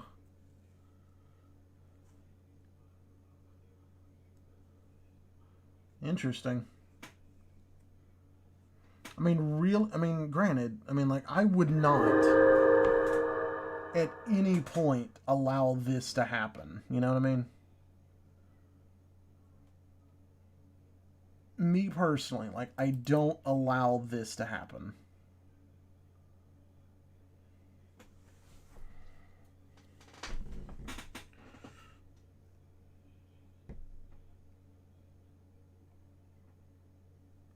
Yeah, you killing the Atali probably made Child not go boom.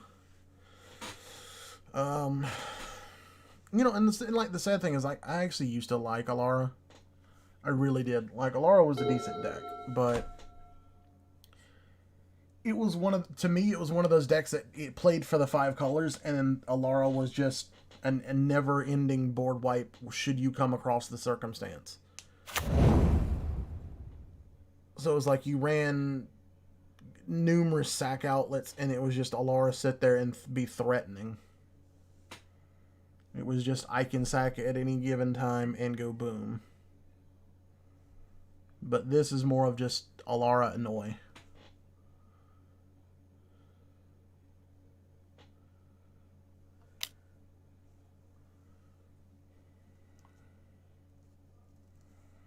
And I don't blame him for attacking the Atali. Because Atali has definitely been a nuisance this game.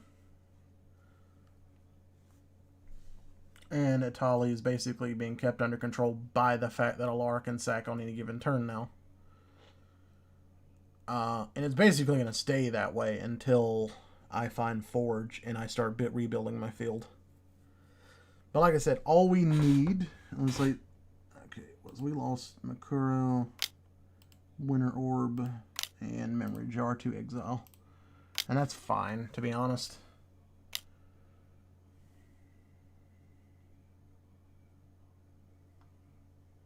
Oh, he's got a Maze of Ith of his own. This is what, super budget maze? This is super budget maze.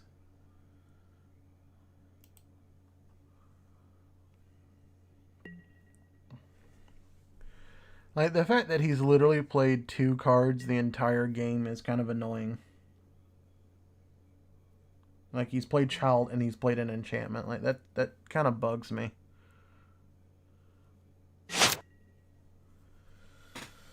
And we'll also have to deal with Puzzle Box. Which is fine, because we got 2 lands.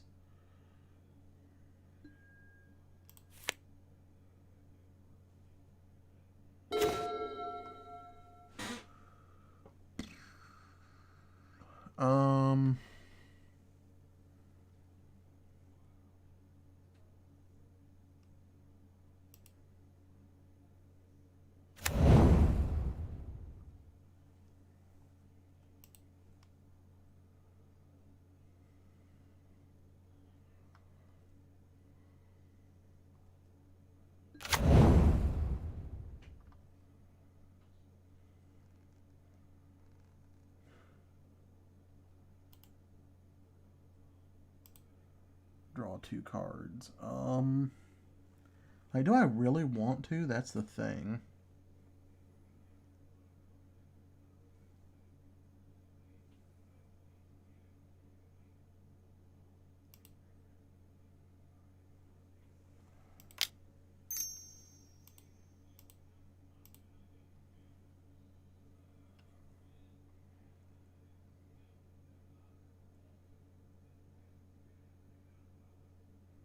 And he passed, so.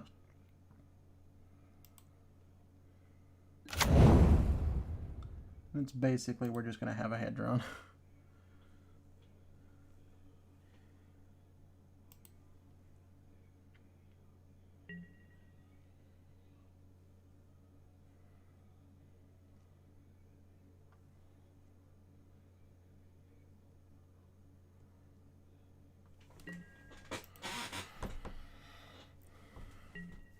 And we're pretty much fine with a lot of this, to be perfectly fair.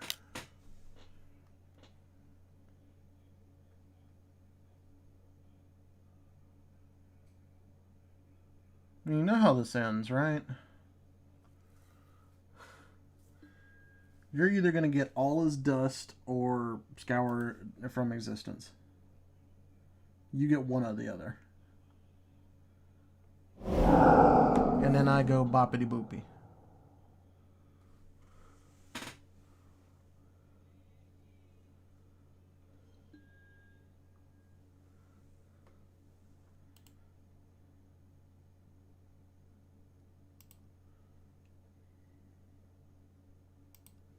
Yay, boppity boopy.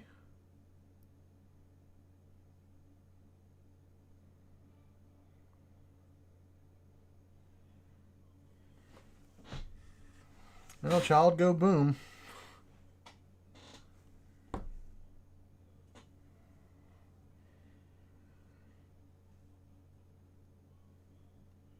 Child, definitely go boom.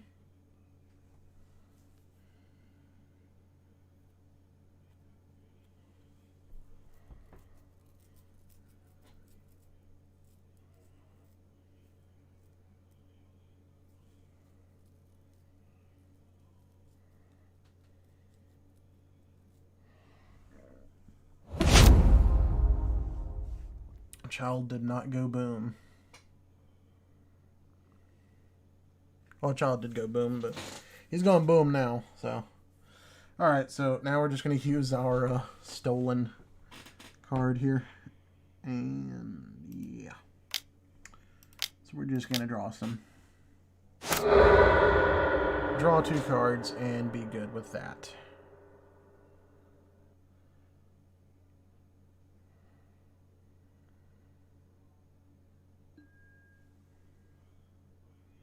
There's his power plant. Okay.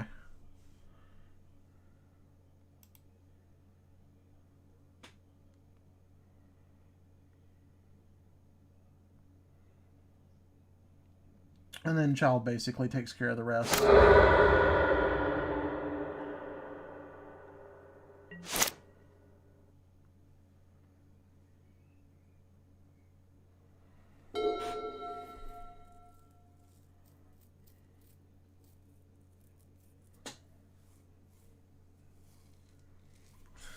Alright, so we've got our Lodestone Golem. That's great. We'll use this to play Lodestone Golem, play the land, get another guy off of Field of the Dead. Chandra, sure. You have to know by now I'm going to punch Chandra in the face. There's no way I don't punch Chandra in the face at this point.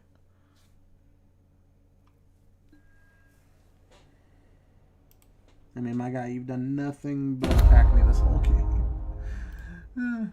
But we're going to get you, though. Alright, 2, 3, 1. Exile them, sure.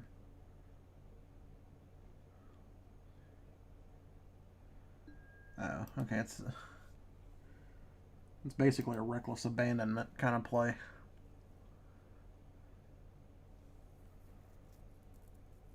Now, why Alara is going to let that, why that's going to be allowed to resolve, I don't know.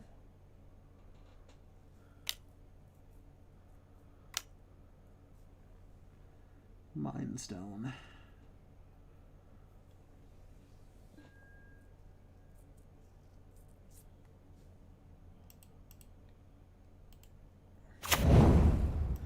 I got nothing anyway. I mean, Atali's not coming back down anytime soon.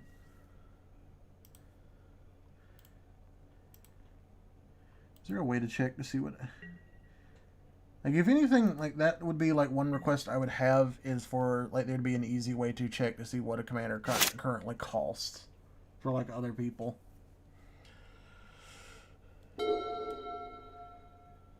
I have lost count of how many times Atali has died. I've lost count on how many times Alara has died. Alara has died a number of times.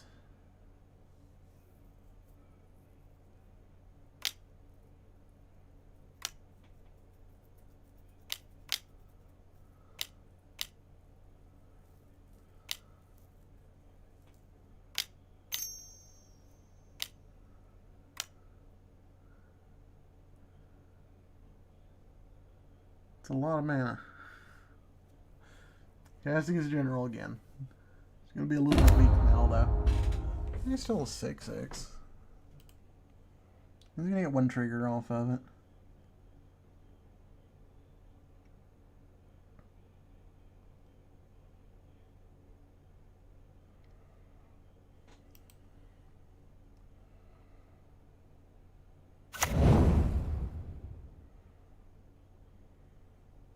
I know he gets the 2 just because that makes a mana. Oh, I don't know how I feel about this game taking this long. I wanted to get in 2 games, but I'm not sure we will.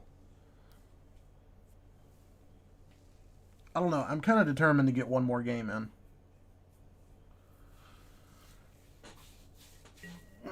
Because when there's not like a deck like Alara that just destroys everything, I want to see how this deck does.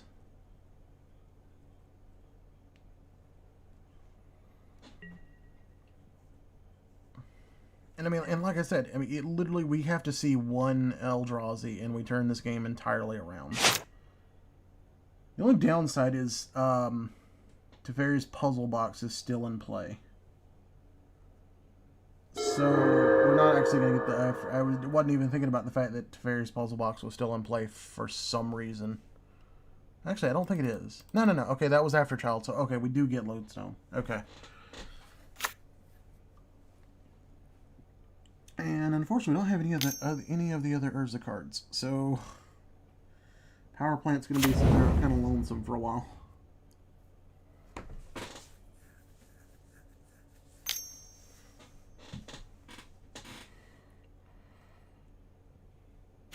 That's a Soul Ring.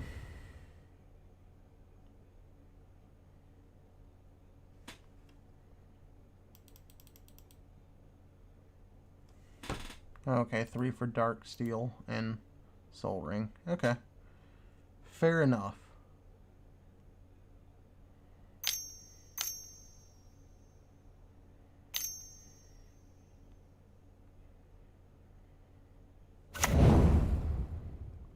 was Fire Main Angel. Okay.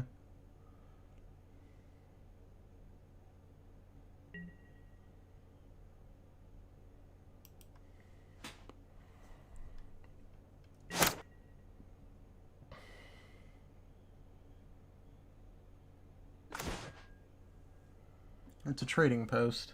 I think we can actually do pretty much everything in our hand at this point.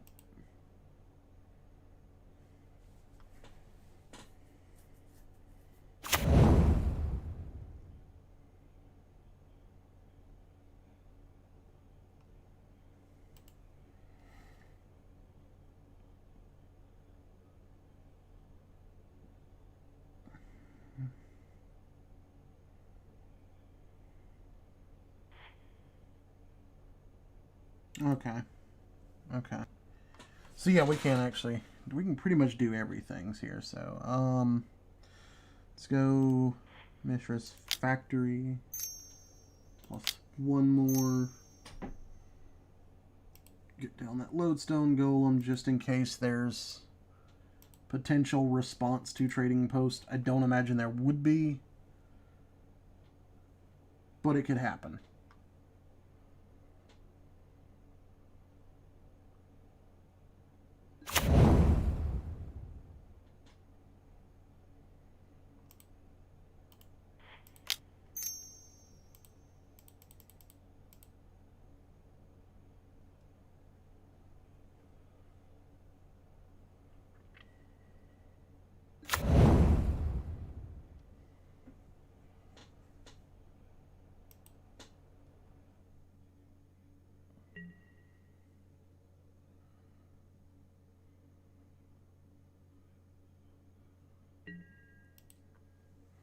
And that's the cool thing is like here is it's sacrifice your creature, get target artifact back. So we've got a plethora of tools to play with.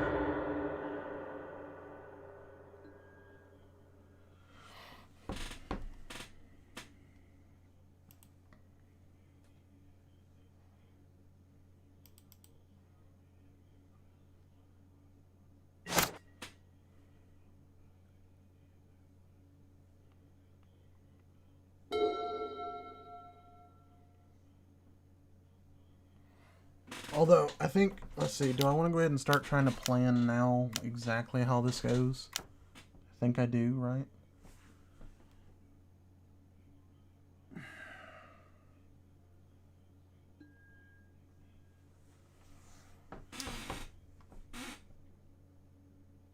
And see, I don't like people that just specifically do this just because I played two artifacts. Like, I don't appreciate that.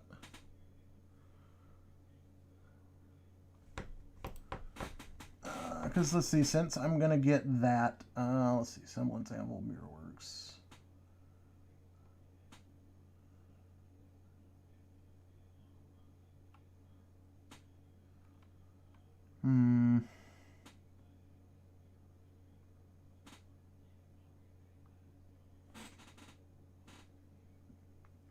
I mean, let's see.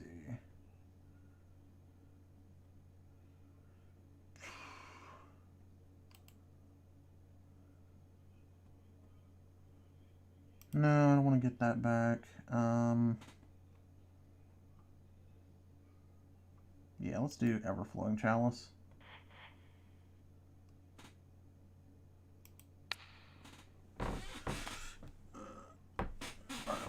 Okay, let's get Everflowing Chalice. Let's pay 1. Sacrifice the Lodestone.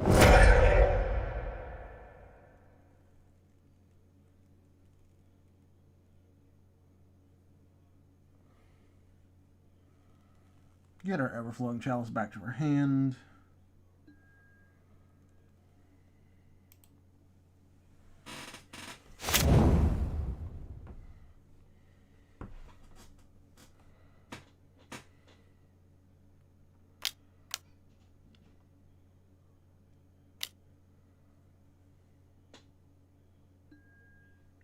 Conscripts, really? You think Conscripts is going to help you?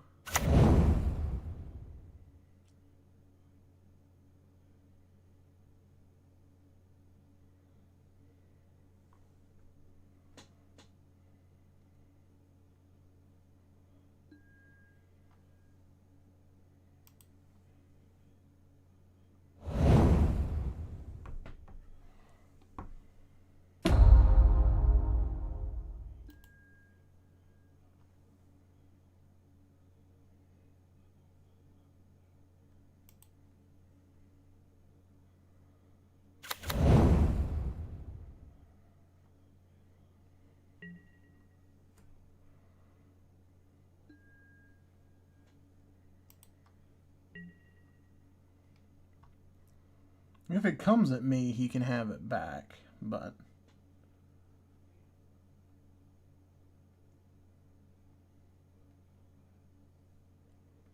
As long as he's smacking him with his own angel, I don't care.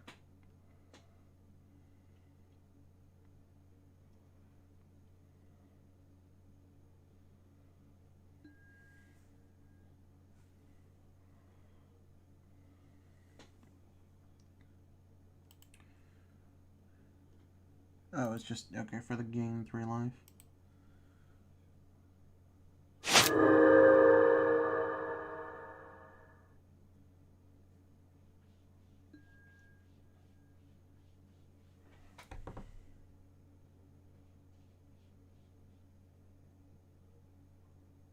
Okay. Don't know where Fireman went there, but sure.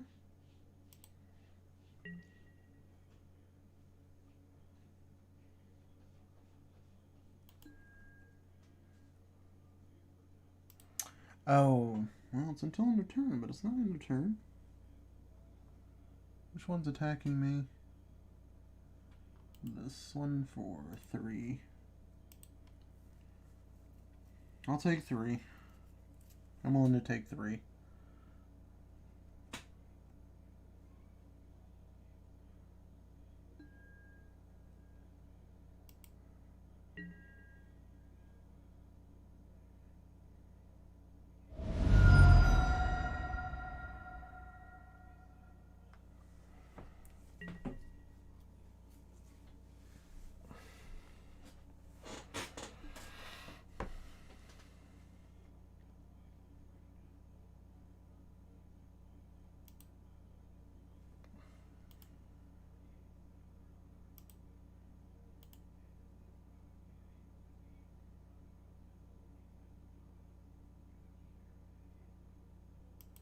Okay, he's got to be careful about tapping that.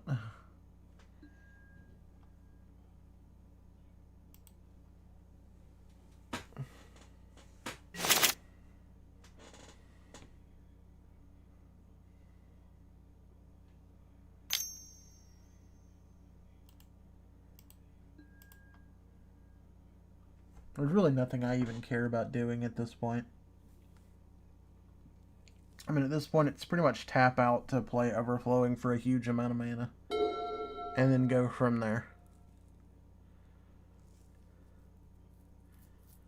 I just don't particularly like the way this game is going, because this is taking way too long.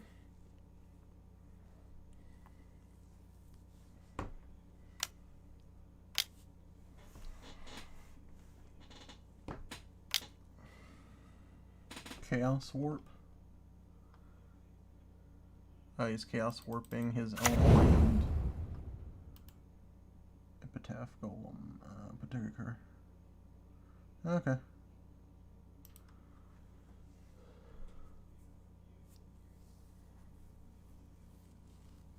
If I had Exile Land, that'd be funny. That'd be funny stuff.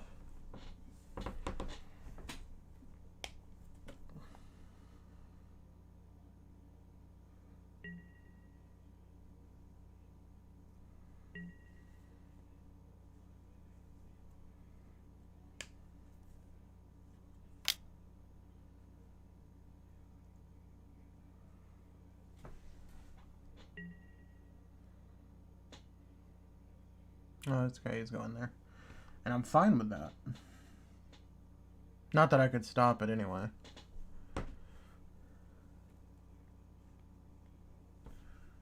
Although, it is only what? Yeah, 6/6.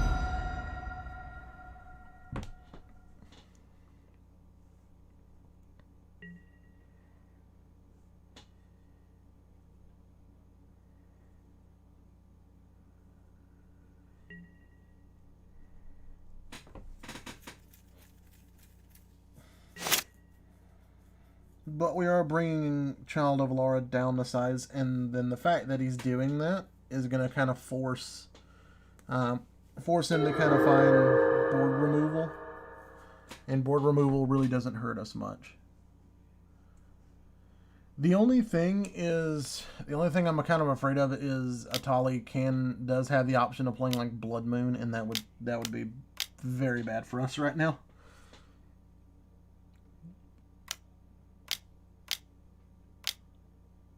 So I'm actually quite terrified of Natali Blood Moon. There goes Alara. Laura is going to sit there and say hello. How's it going?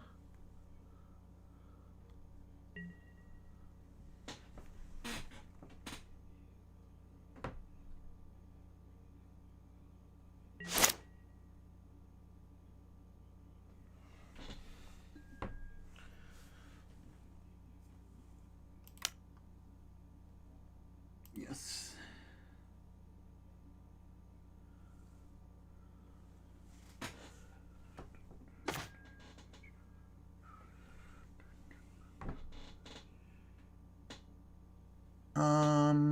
Yeah, that works, actually. That works. Okay. Alright, so let's go 4.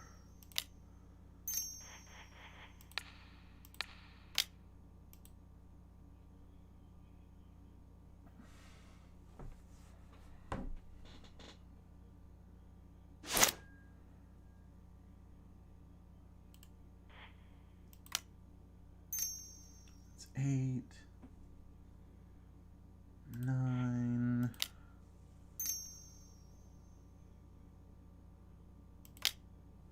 10, 11, 12. That's it. That's what? 6 times?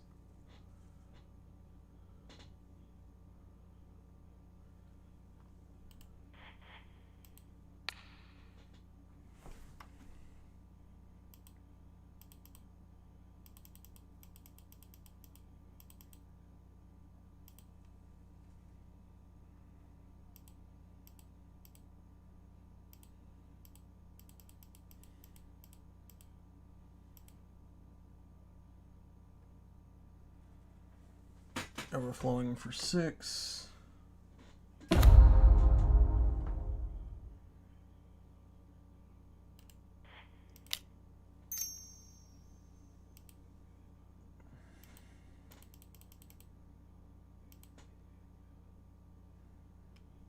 The Veneral's Disc that gives us backup in case.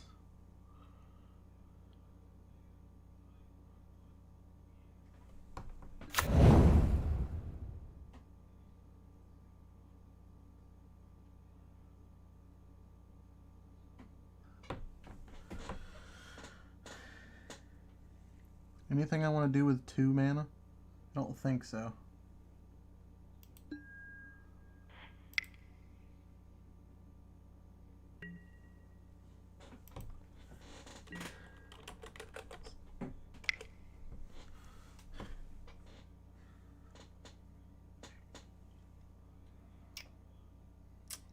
No, I don't think I'm going to attack.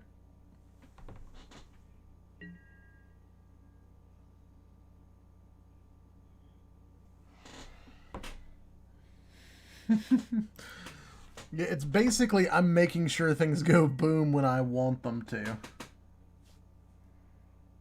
Because it's basically you go boom at your earliest convenience, or I make you go boom at my earliest convenience.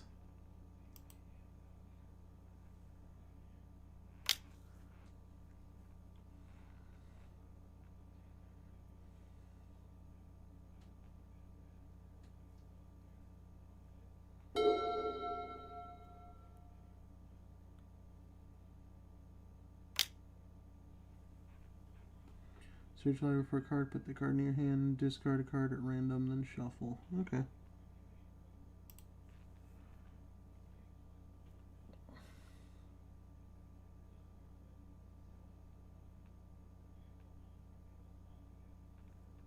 Oh, well, Kiki Jiki. Okay.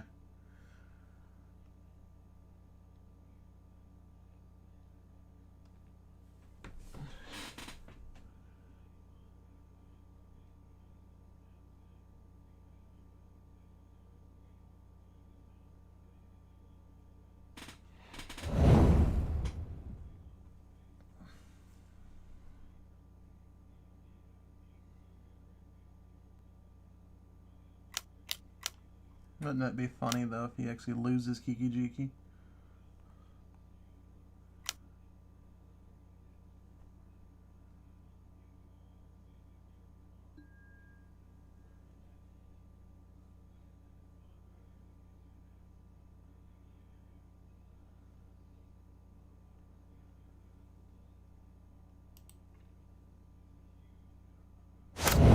I mean, sure. I'll just get it back next turn.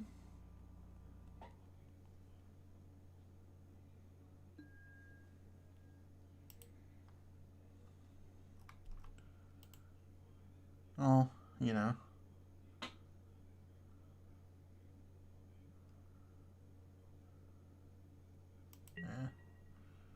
I figured he'd be going for Kiki-Jiki and then have GG ready, but, you know, sure, hey. You want to go boom at your discretion? Go boom at your discretion. You lose all your stuff, too, so... It honestly doesn't make any difference. You can sling Zealous Conscripts over here all you want.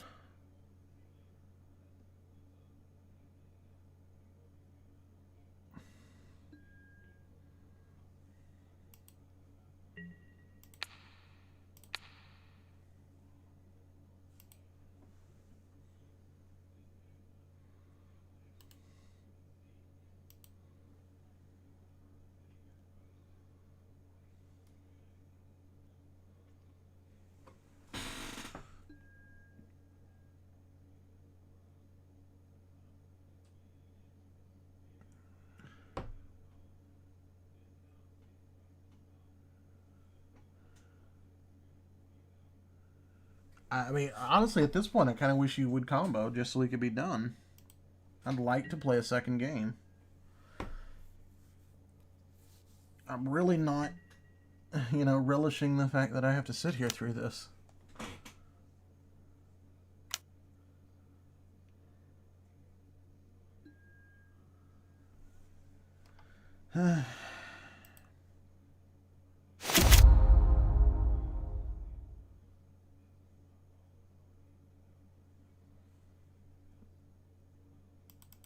No, and then y'all go boom too.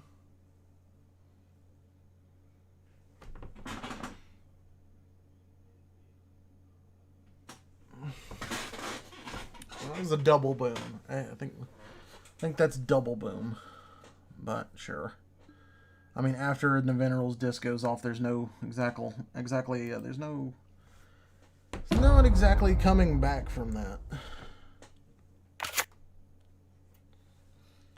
Like I said, I'm basically, at this point, I'm just basically, yeah.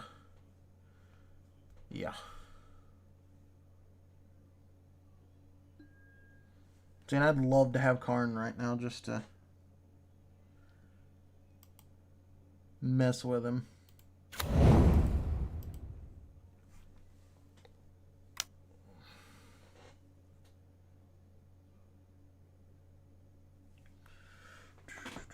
Okay, well...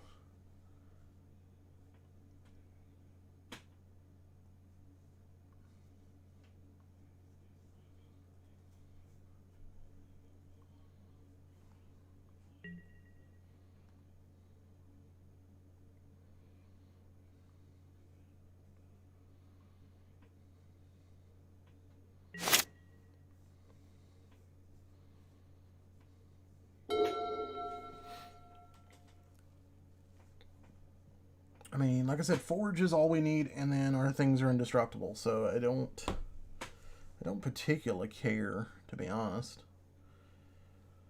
Like, we need Forge, and we need Forge, and we need, like, you literally any of our Eldrazi. Like, I get rid of, like, he's still only got the one blue.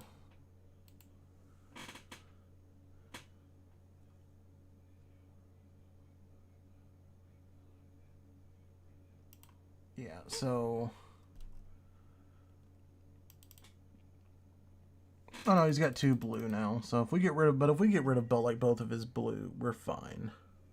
And he's got no cards in hand.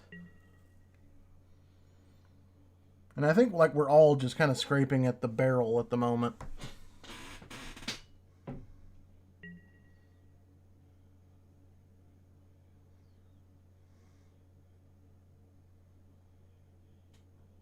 Yeah, the game would be over if you left Karn alone. Karn would have been just melting faces. You know what? Mind's Eye would not be the worst thing to draw right now either.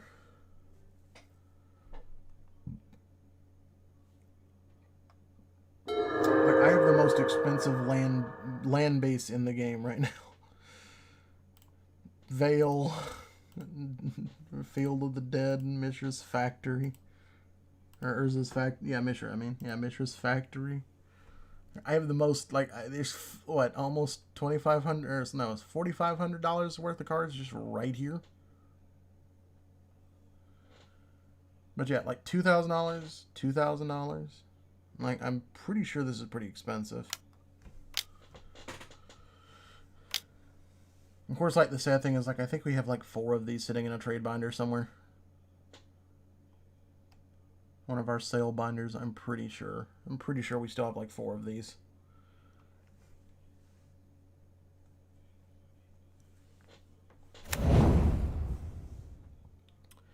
Well, somebody left.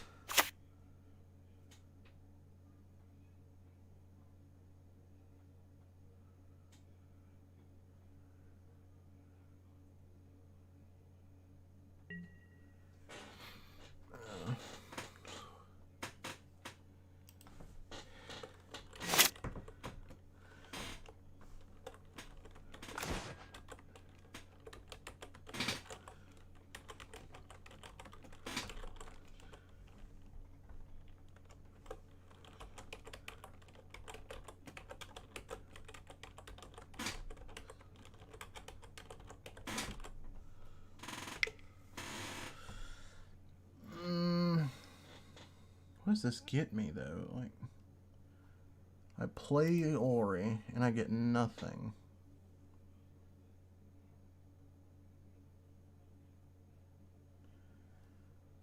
I play Vidalcan Ori, and I get nothing out of it. So I think we're just going to pass.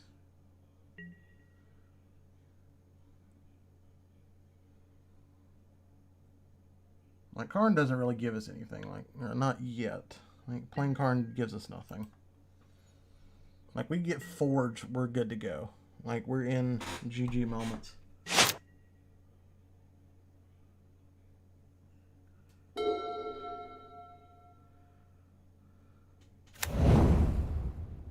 There's definitely been something. I mean,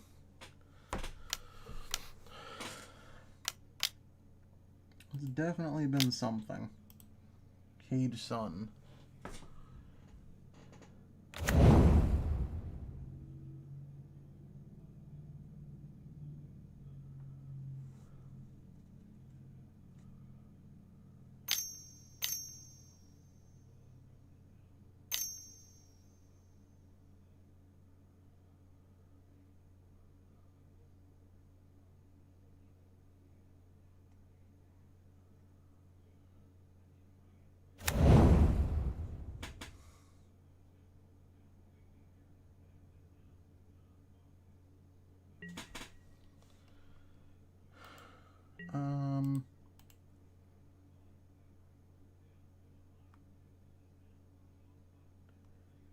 Oh wow, so he could potentially take our Eldrazi's and get their effects. That would be bad.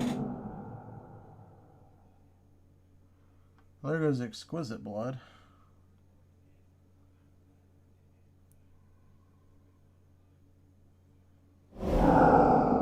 He's not gonna get...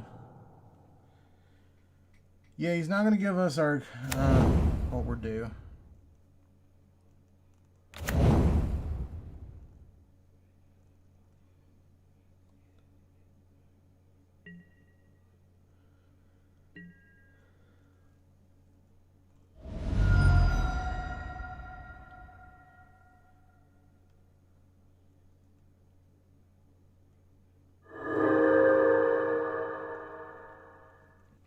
And this is pretty much child need go boom.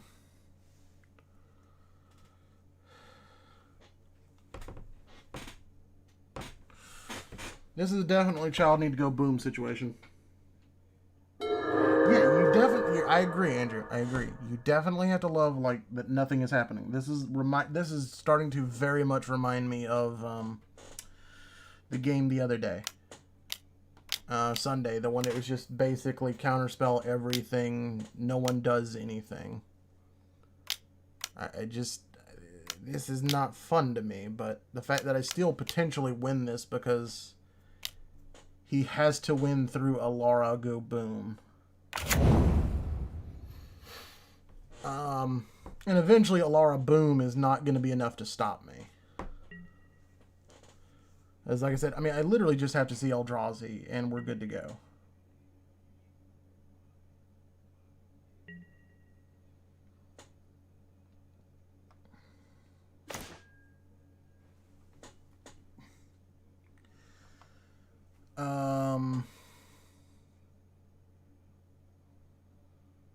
No, I don't think we do anything here either.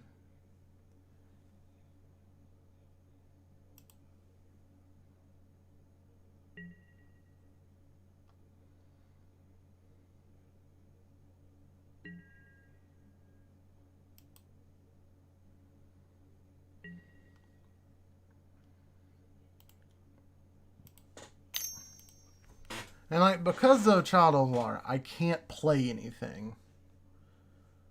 Because the boom is specifically designated to come at me.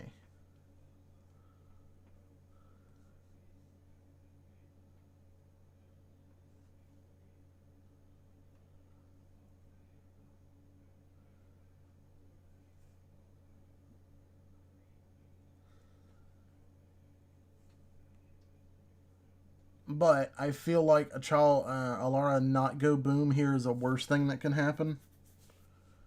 Just because, you know, with this, I feel like he probably doesn't want that to happen too much.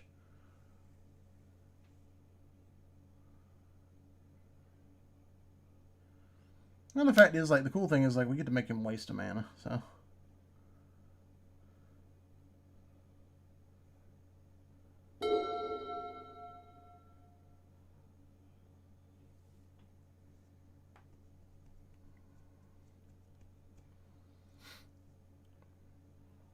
But I definitely feel like if Child go boom this turn, we're pretty good. Is he Fireball?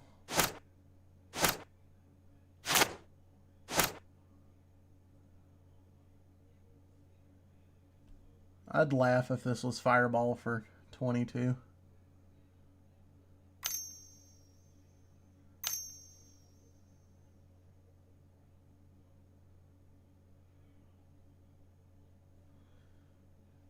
Steel Hellkite.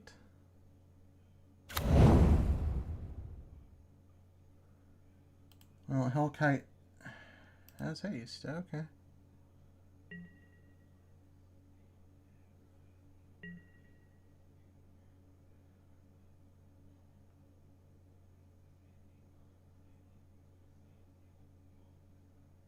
And Atali at me.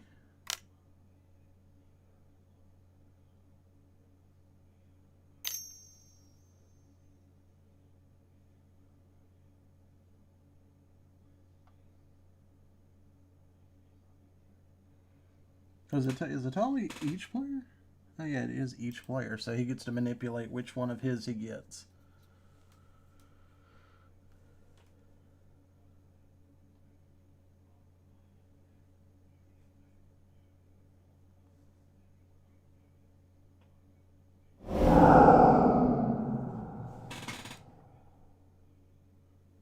Well, he gets Scour from Existence.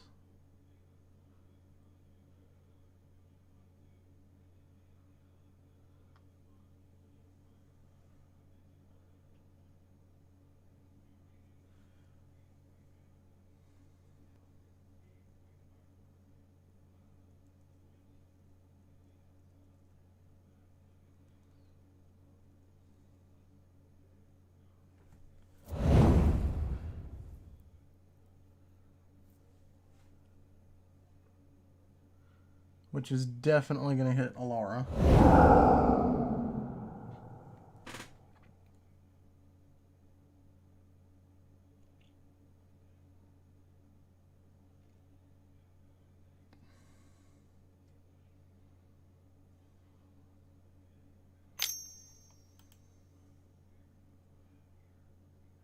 Okay, so yeah, it's basically tap a land for +1/+1.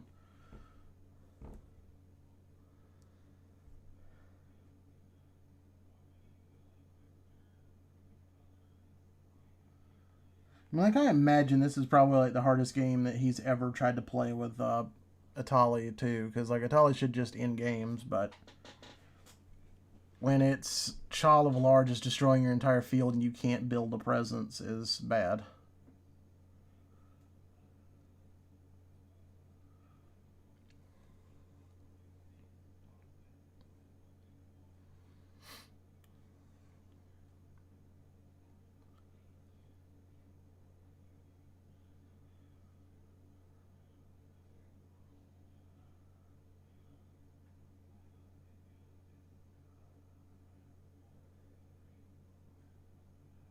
And I genuinely don't know now what I would even need to survive.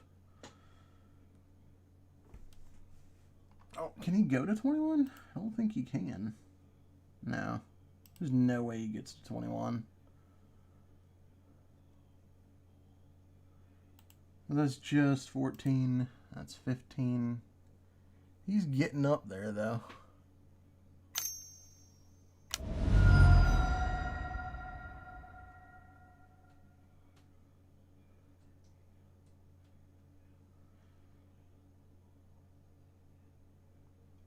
$16. Well, at the very least, he's trying to make sure that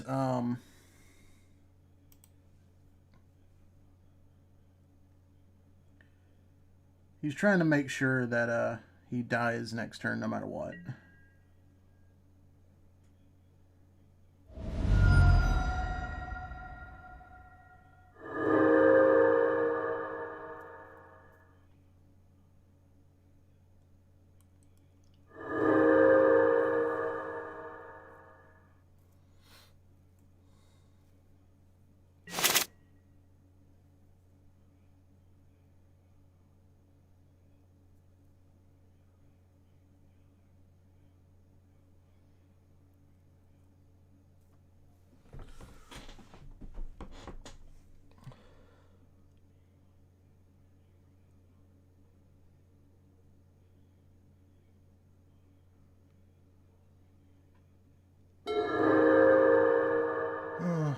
Yeah, we're gonna try to get in one more. Like, if it runs too late, we'll scoop. But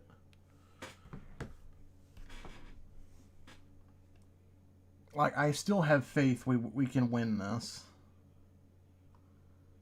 Because again, all we need is an Eldrazi. Pop this, pop this. He can't pay the mana anymore.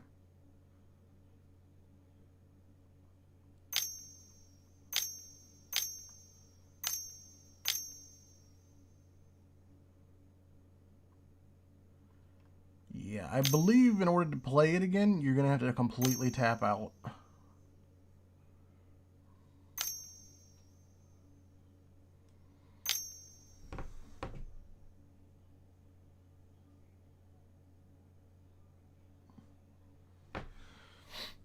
Well, it has to. I mean, he knows he can't keep prolonging this. Search your library for a white card. Okay. Conflux. Okay.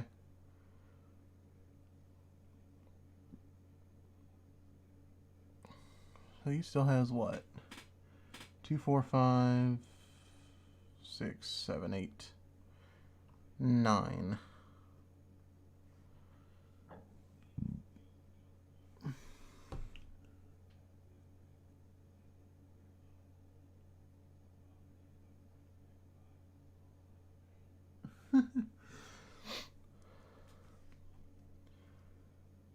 He'd kind of be dumb not to.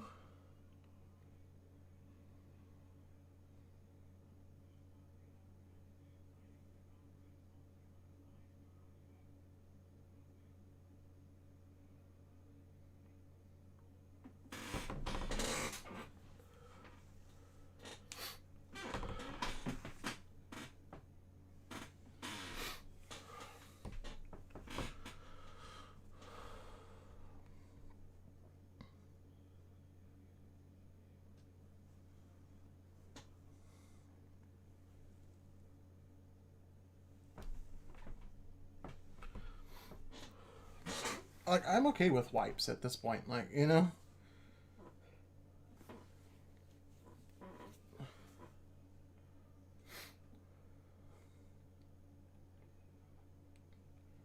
I'm perfectly okay with him wiping the field. Wipe it all clean, as I'd rather say. Perfectly fine with it.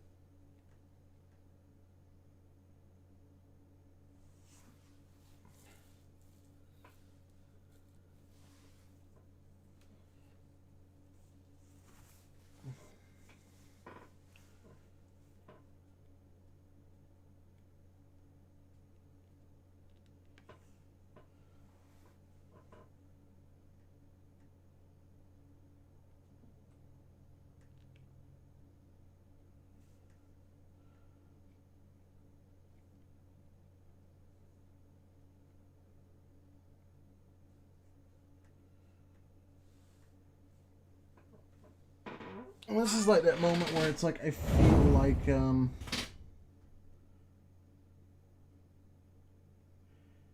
yeah, I agree. The mono red has had more cards in hand the entire game. And that's mainly just because all he's done is play a Talia and steal everybody else's cards.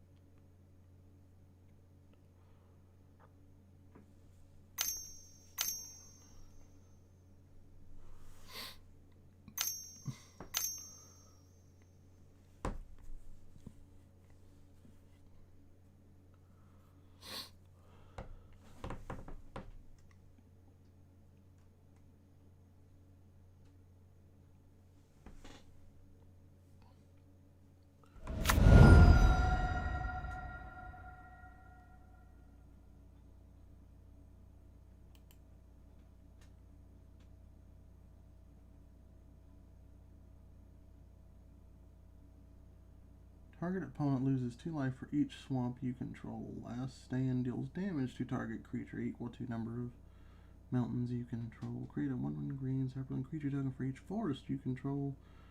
Gain 2 life for each plains you control. Draw a card for each island you control. Then discard that many cards.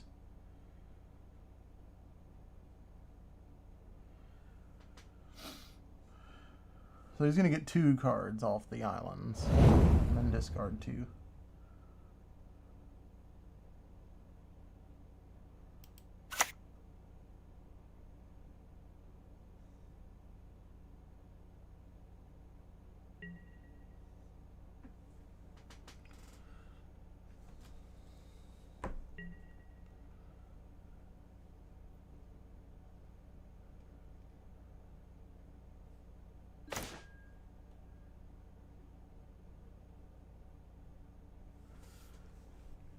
Mind's Eye. Okay, well.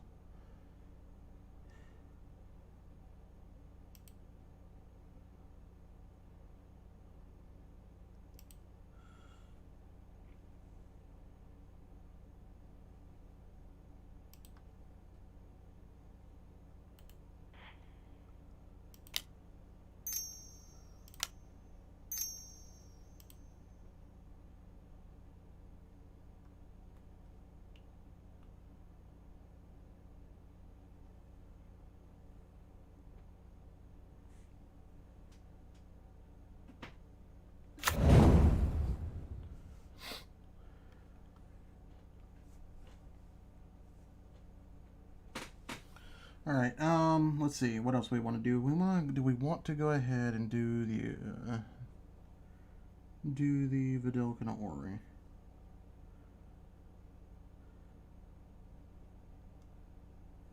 I guess we do, though, right? I mean,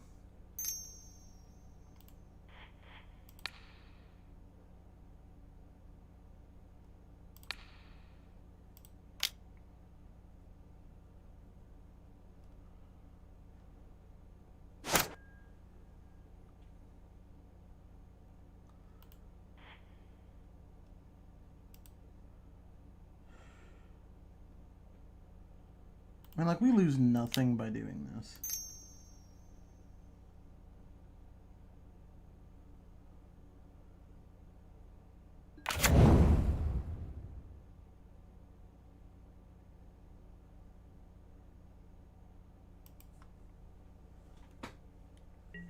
we lose nothing by doing this.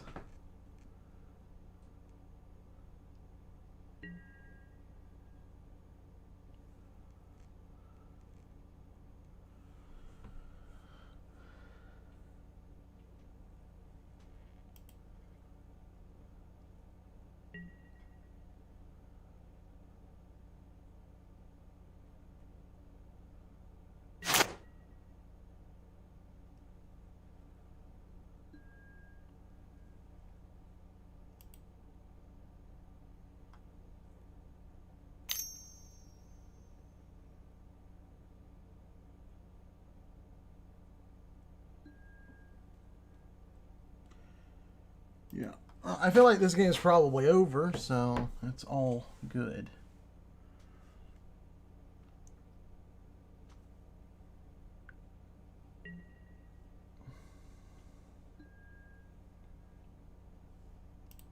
Let's see, okay.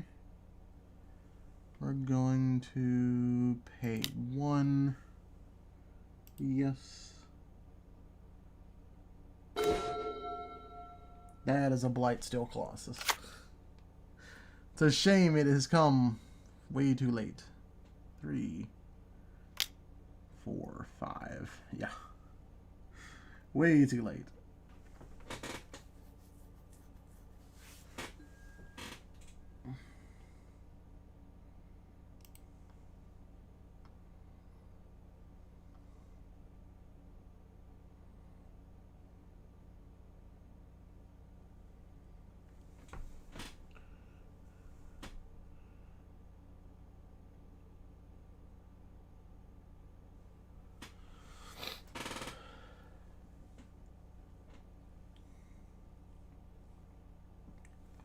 So basically, next turn, if we don't die, we Blightsteel Colossus.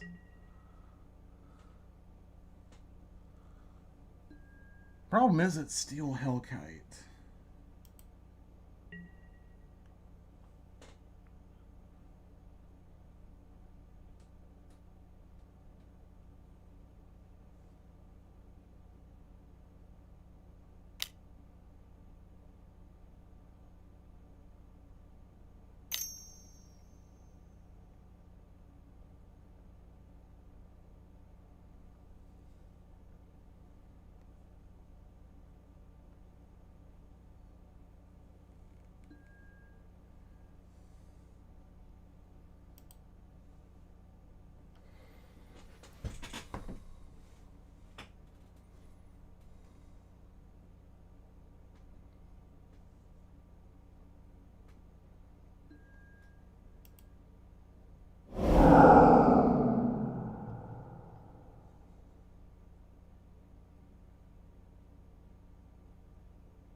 Chaos Warp the Atali. That does her.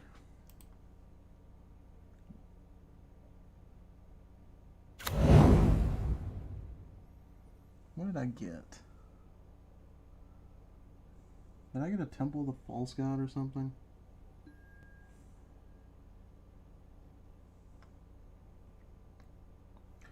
I did. Okay. 3, 4, 5, 6.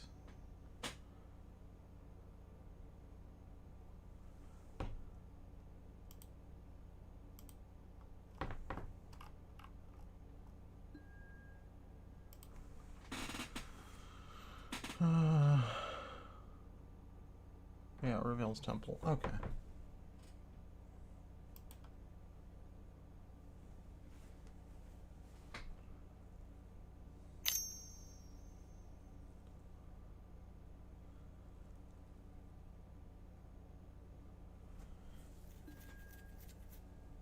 Him getting doubles off Chaos Warp was pretty decent. Not gonna lie.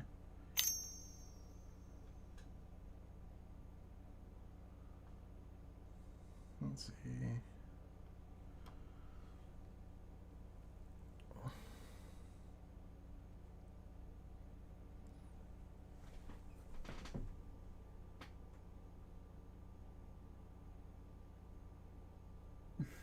Messed up, yeah, I'd say.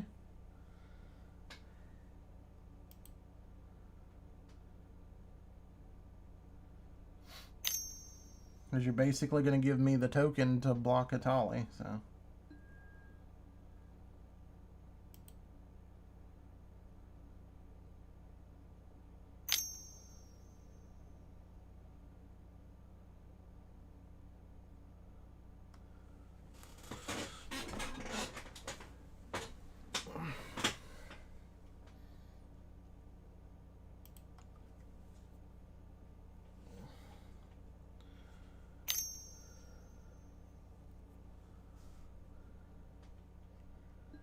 Steel Hellkite is still trying to power up. So he's still thinking he's going to get this hit.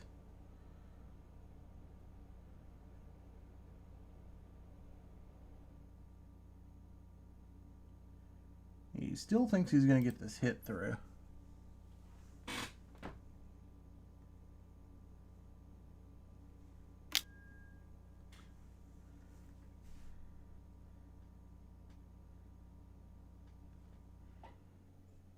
Well, that's a thing. Angel's Grace.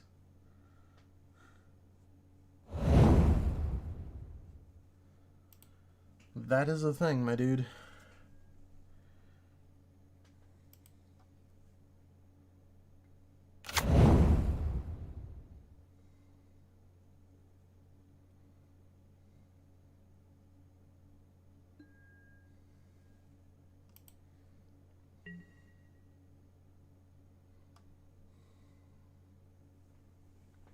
Can't block the Steel Hellkite. I mean, he's attacking for exactly 12. That's pretty ambitious.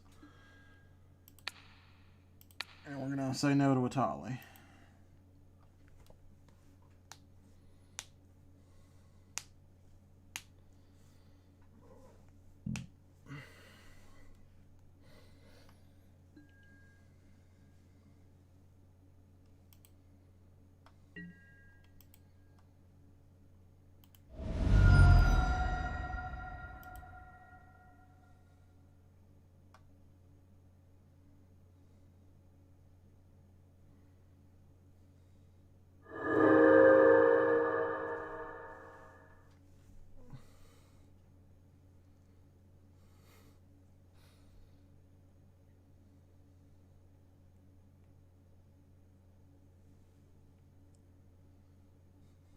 That Angel's Grace, though. He's your boy. Chandra. Okay.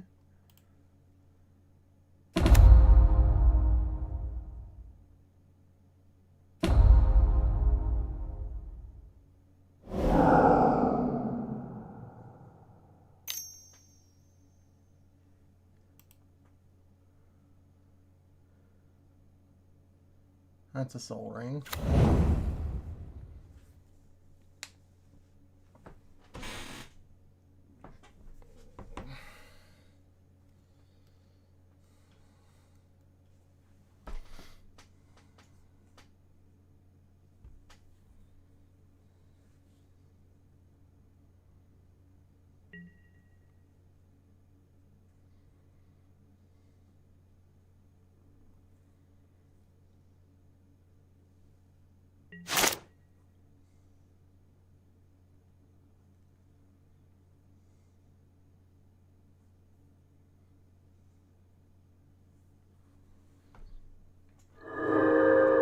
But this Blightsteel is going to put in some work, because that just means Atali stays at home.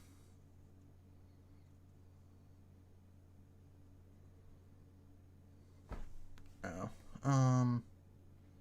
3, 4, 5? Yes. Yes, we can definitely pay 1 to draw a card. And that is an Urborg.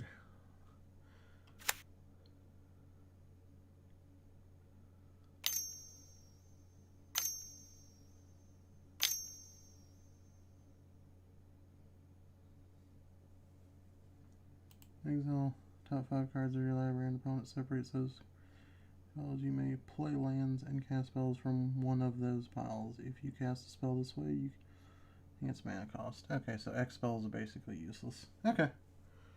Fair enough. Alright, so...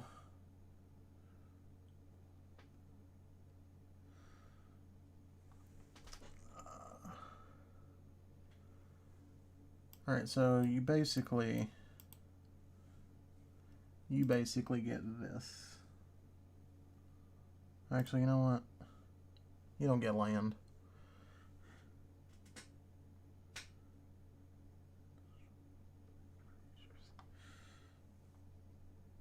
You get this.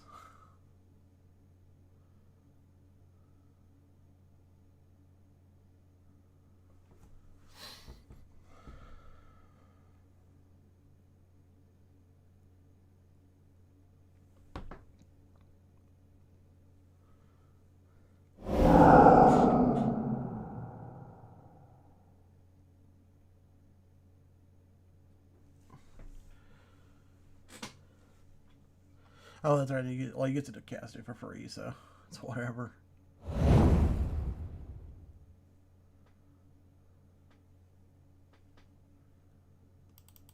Why is it probably Chandra?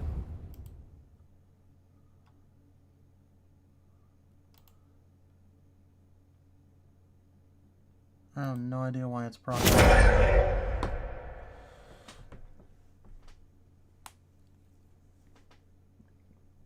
But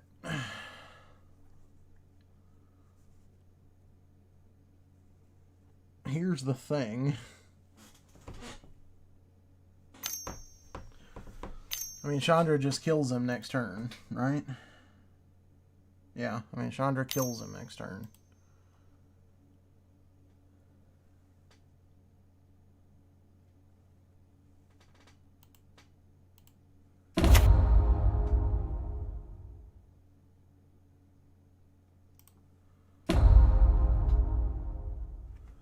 Ooh, life becomes 10. I like that.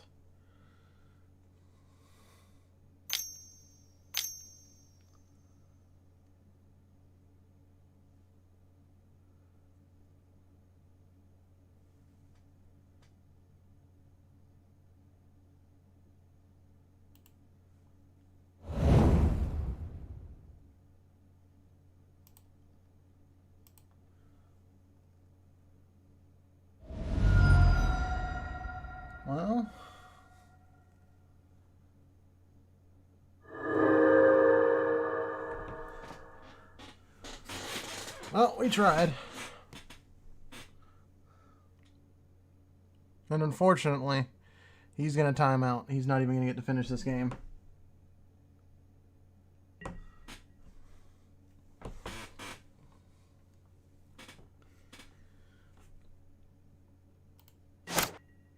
No. Oh, well. Not like that really actually mattered, but... alright, so let's go. Urborg. That's a Field of the Dead trigger.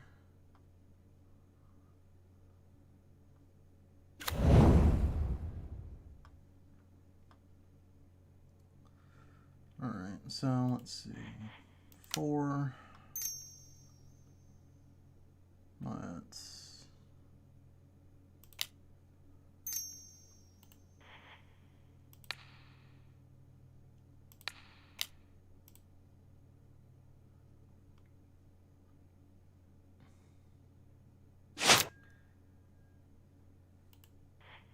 Eight,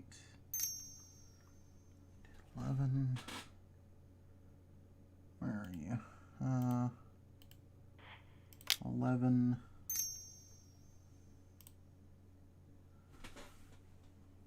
Oh, you're 12. I miscounted. Oh well.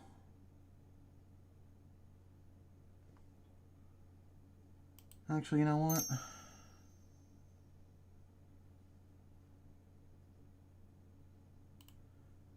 Undo, undo, undo, undo.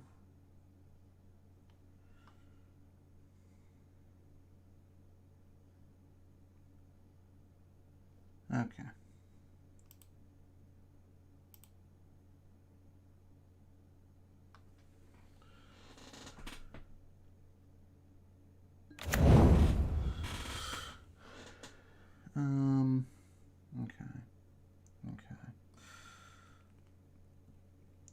All right, so 4, 5, 6, 7, 8, 9, 10, 11, 12. Yeah, okay.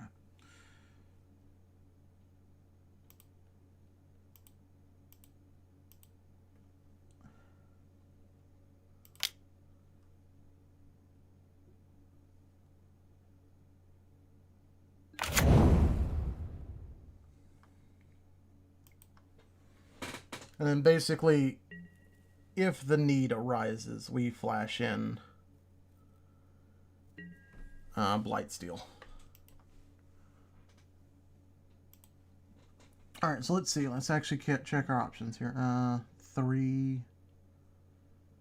4, 5, 6, 7, 8, 9, 10, 11, 12. We get 1. We get to draw 1 card.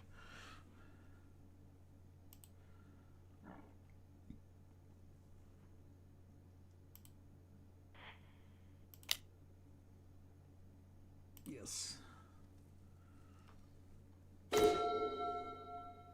Thespian stage.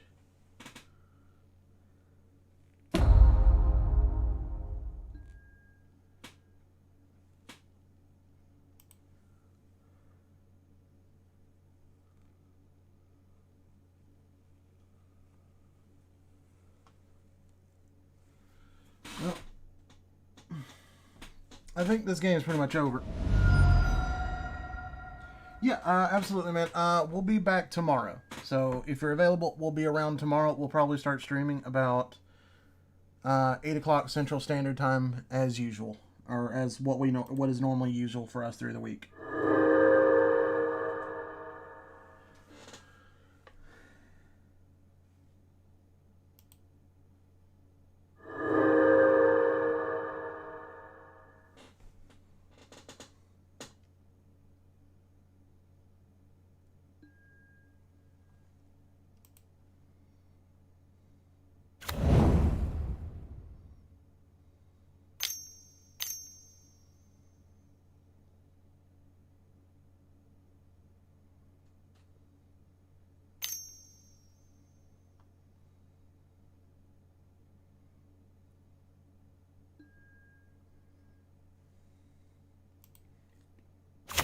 Gauntlet of Power, that's fine. Alright, let's get this going. I needed him to stick around for like one more turn, but wasn't in the cards.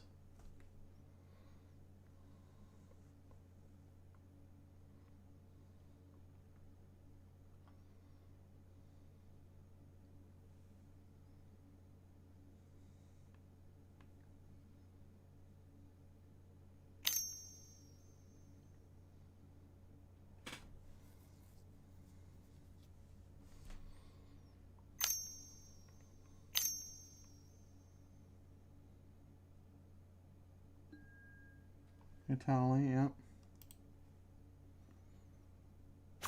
Italy's gonna get butt hurt in a minute, but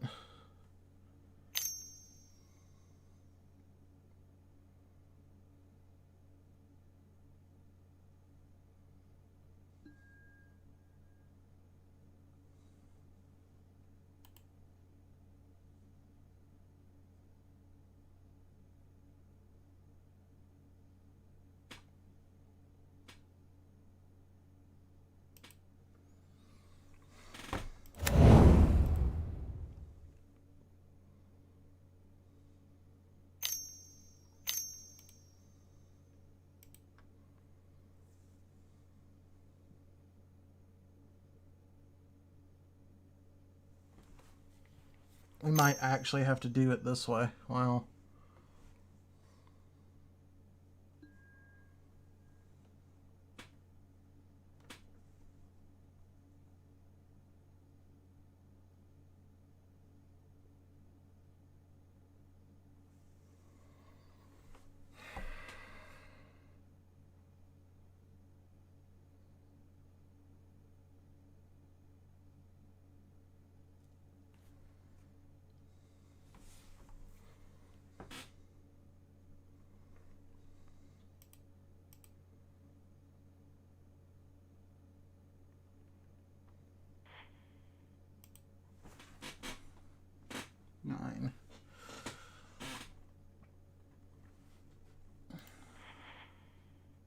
4.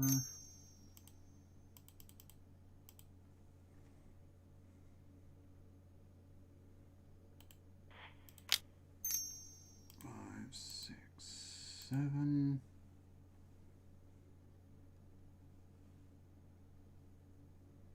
Actually, no. Cast 4.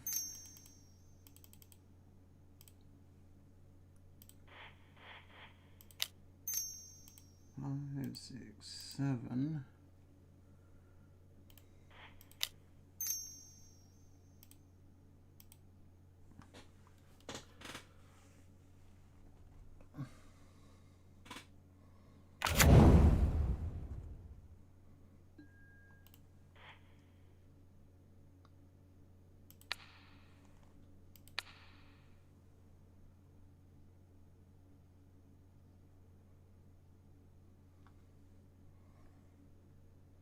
None of that, sir.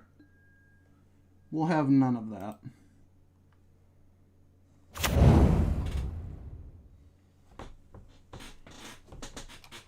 We'll have none of that shenanigans, sir.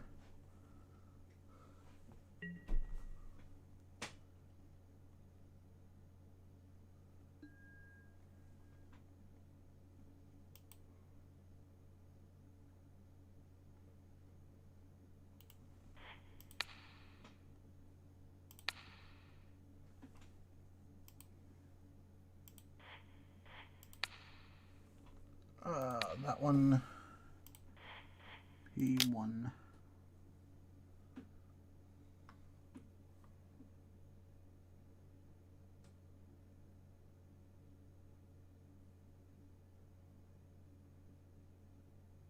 Although it does have haste. Yeah. That didn't actually change anything.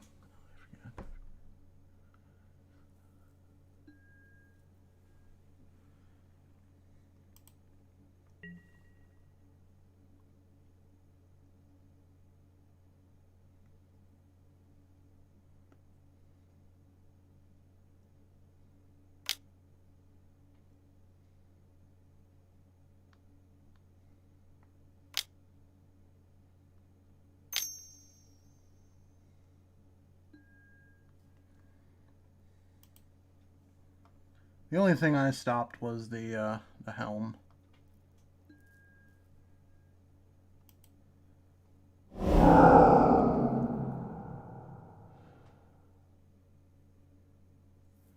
Metalworker.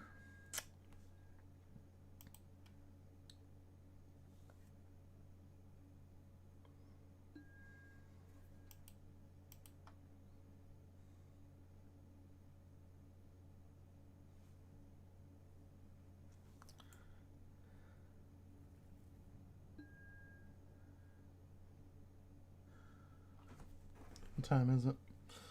11:06. Yeah. Okay. Yeah.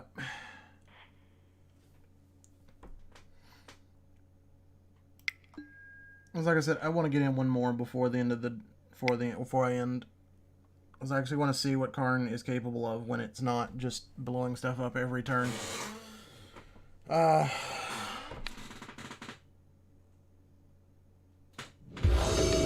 Okay. Interesting names there. But, okay.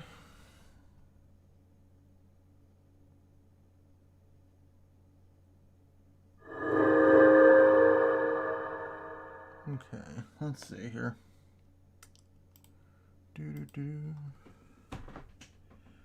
Hello.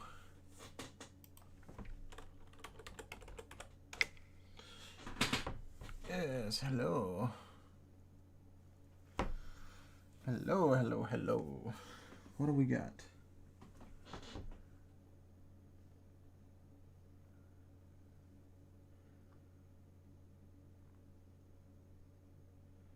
Strip Mine, Maze of Ith, Ursa's Tower, Inkmoth Nexus.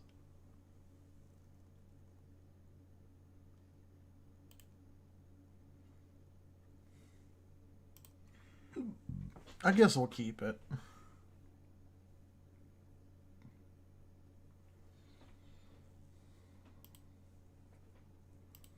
Noldrotha, Brago. I think Brago falls in that category. No, he does not. He actually gets to untap.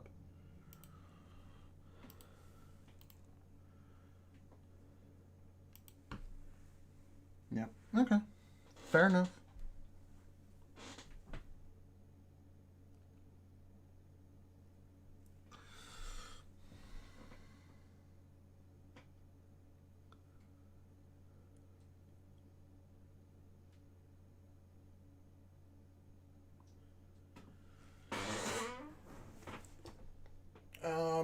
Okay, if he's just gonna sit there for that long, I don't... Why do I get games like this?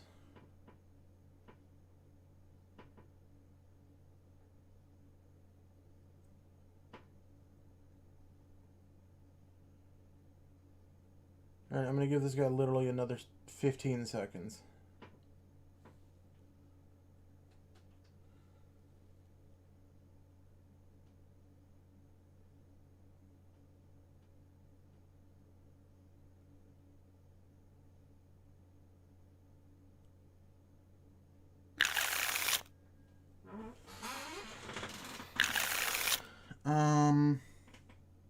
I'll keep it.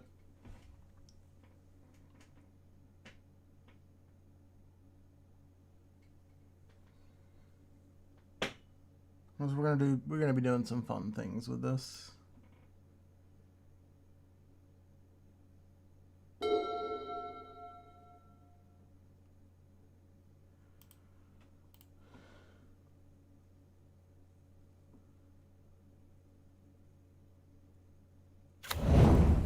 Okay.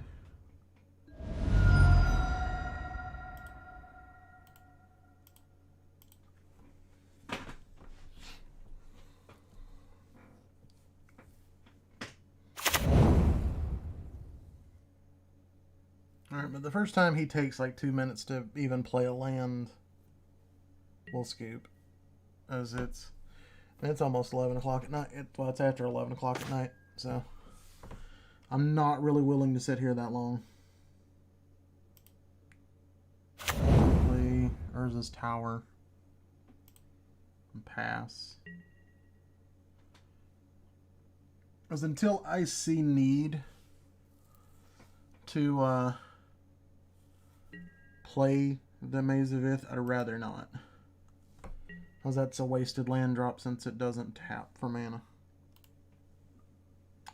Yeah. Okay, well. Brago might take a turn. This might be Brago stacks.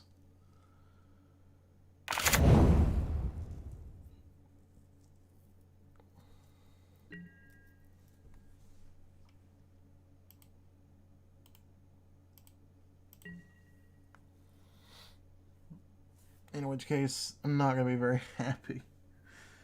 I'm just trying to play like a normal game for once. And I'm not sure it's going to happen.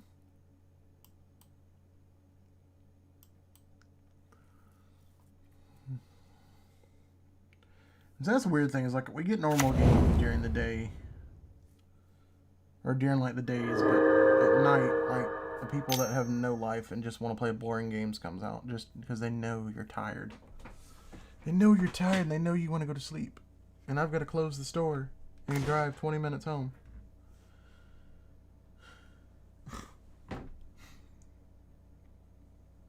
Cause yay. Nexus. And he just left. Okay.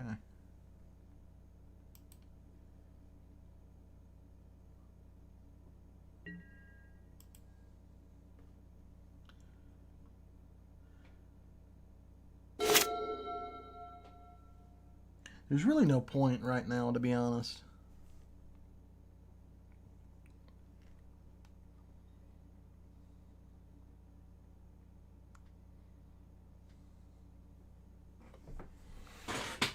All right. So what do we? I mean, we obviously we still have strip mine. And what is it? Temple has to be what? 5 lands? Yeah, 5 or more lands.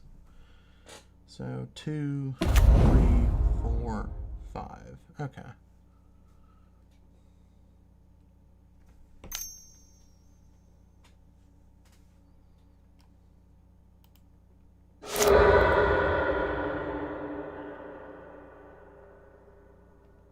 Oh, crop rotation. Cool. Cool beans. Cool beans. I mean, sure, you'll get your land back, but that's fine.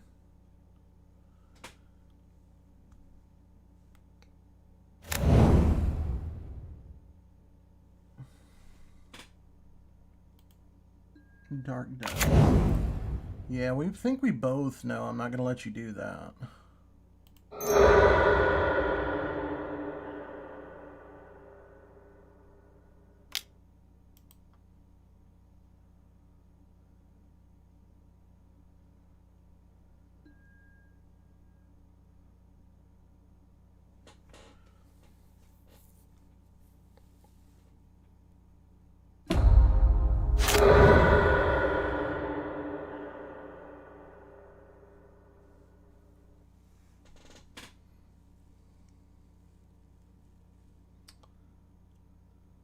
Okay, well, that's that.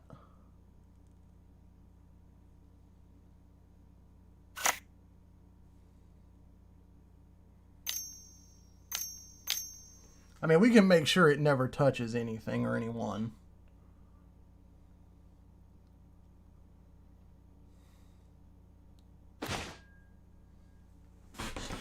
Okay, all right, well, let's,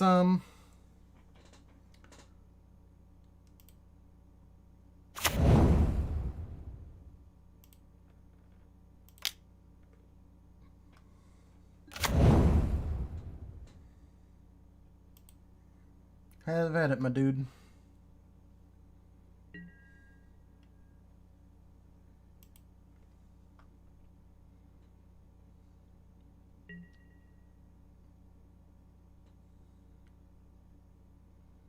It will never swing at me.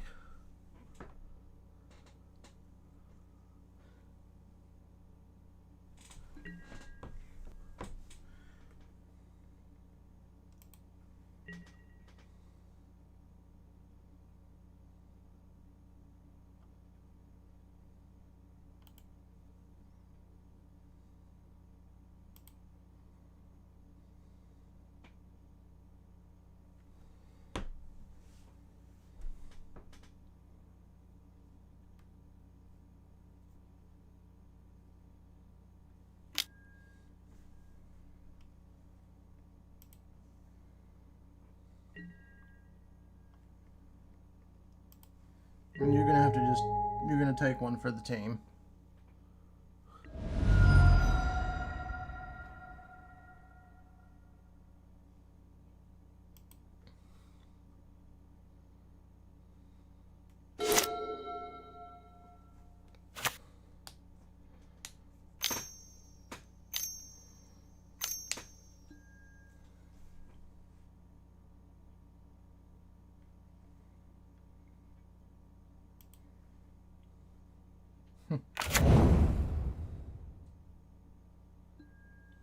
Well, and there that goes.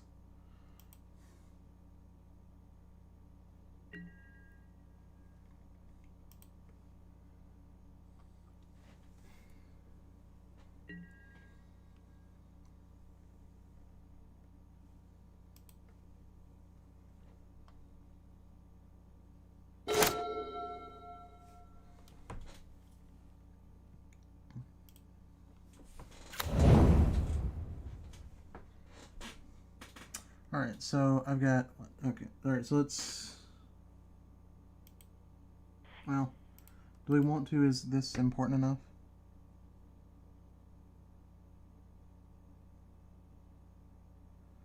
Yeah, I think it is.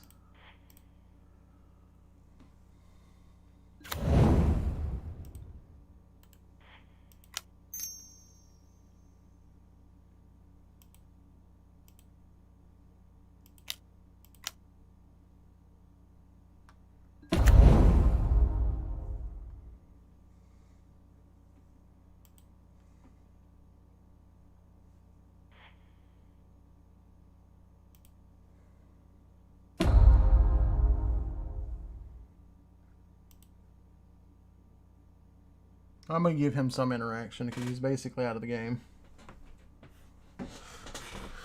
Okay, do I get to see the exile card? I do. It's Planar Portal. Troll.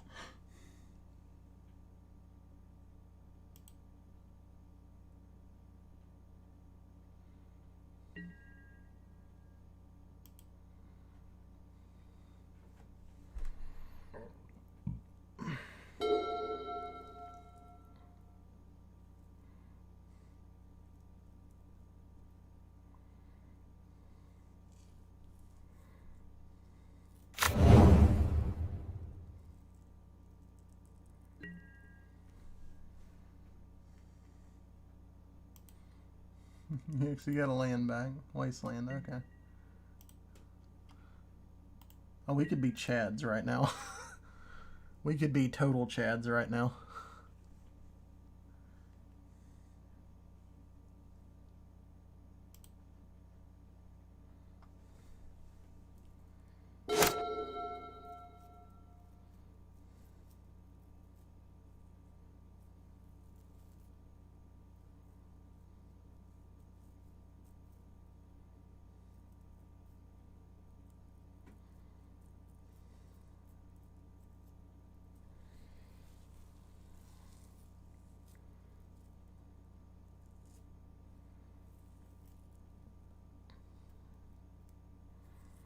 We could totally be Chads right now. Oh, it's funny. All right, let's see. 2, 3, 4, 5. 2, 4,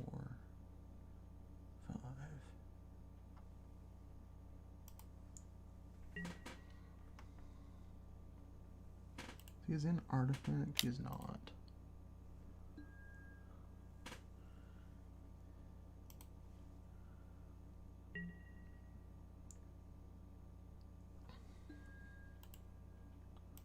He's just okay.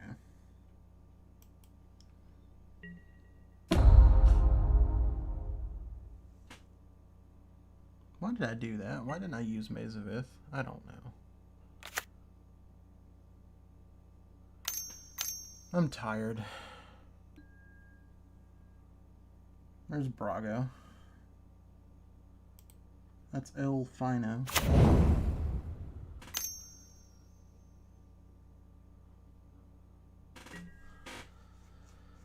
Alright, do we want to be Chads? I don't think we do.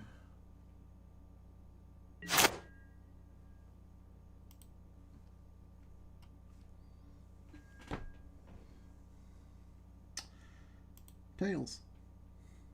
Nah. Oh, dark still. Okay. 2, 4, 5, 6, 7. We could hit him with that 7 boy, but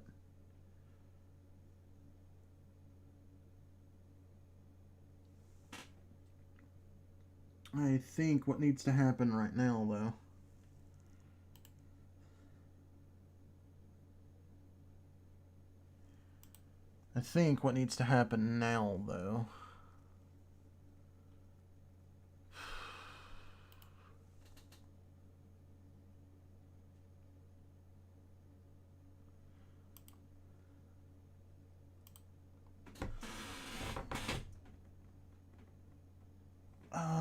okay. Alright. Temple.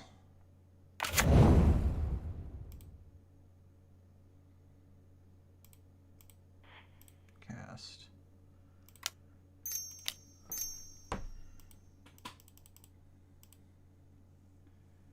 And 1, just in case we need to blink Moth.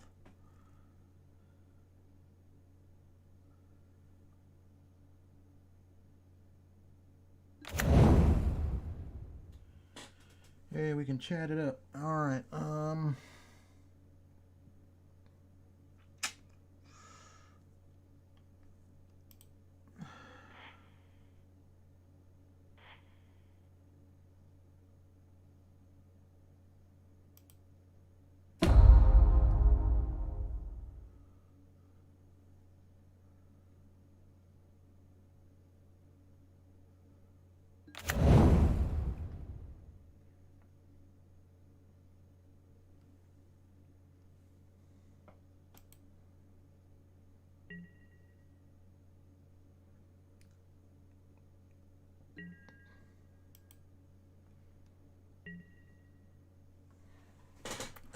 fine. We're in a good position here. I just need to know what he's going to try to do with this land. As we can both be Chads, or we can both just go all in. Up to you, my boyo.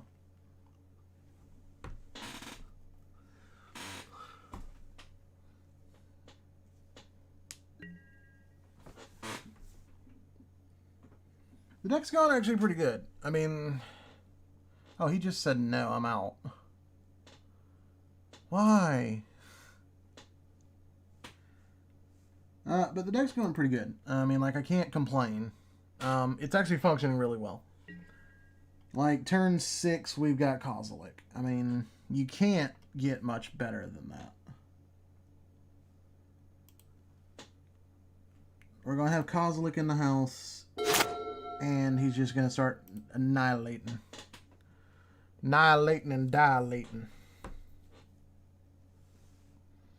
He's going to be an eye doctor. He's going to dilate them eyes.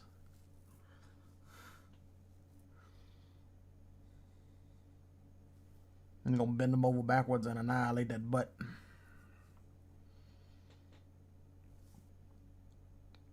Come on, Chad. Come on, get you some.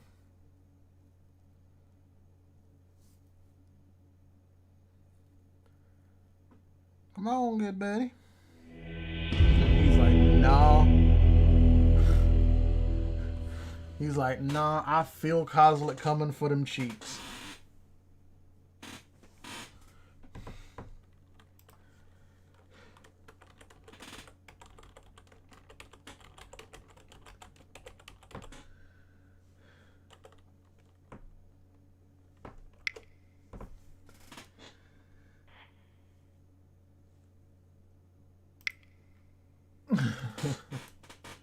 He's like, I felt Kozilek coming for them cheeks.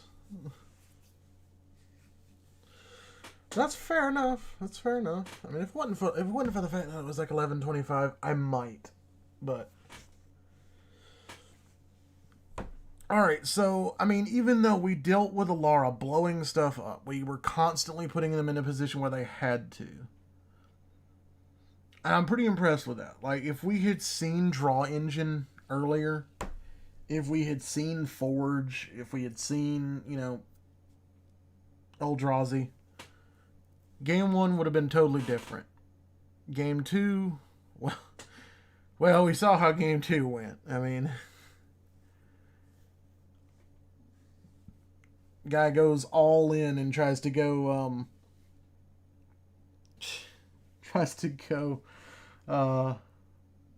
Dark Depths just to get it told to no. I mean, Meekstone, Maze of Ith, like, you weren't doing anything. Like, that just said go away.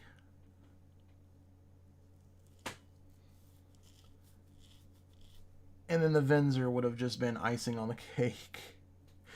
Bounce the Dark Depths after it does nothing, effectively. We had the Kozilek. We would have strip mined a land to keep him from going up another land. And then Kozilek would have essentially just come down and ruined his day. So, yeah.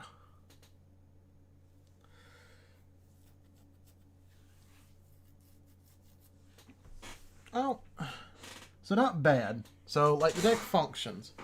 We'll do some more testing tomorrow. I know it's technically our normal stream day anyway, but we'll do some more testing tomorrow. I mean, it'll be another short stream kind of like this just because it's through the week. Hopefully, if nothing goes wrong, Friday will be a normal stream day as well. So hopefully we'll be able to stream all day Friday, and that'll give us plenty of time to test and tinker. Like I said, I know I'm missing a couple of lands that I missed when I was building it. I forgot the Mystifying Maze. There's like another, like 1 or 2 cards just here and there I forgot, and I can't believe I did. Like, no, we didn't forget anything like game breaking, game changing. I mean, it's just like some utility lands, mostly. Like, they were really just the utility lands. So, I mean, it was like what, Blinkmoth Well, Mystifying Maze, and like there was like 1 or 2 others, but I mean, nothing that we can't, nothing that we're not going to get to survive perfectly fine without. I mean, and I enjoyed like game, even though game one went way too long, and then the fact that like Tabernacle made sure that Krinko couldn't get out of hand. I mean, Krinko stood around for like 2 or 3 turns, stayed around for like 2 or 3 turns. Like Krinko could have gotten out of hand, but couldn't just because of Tabernacle making it impossible.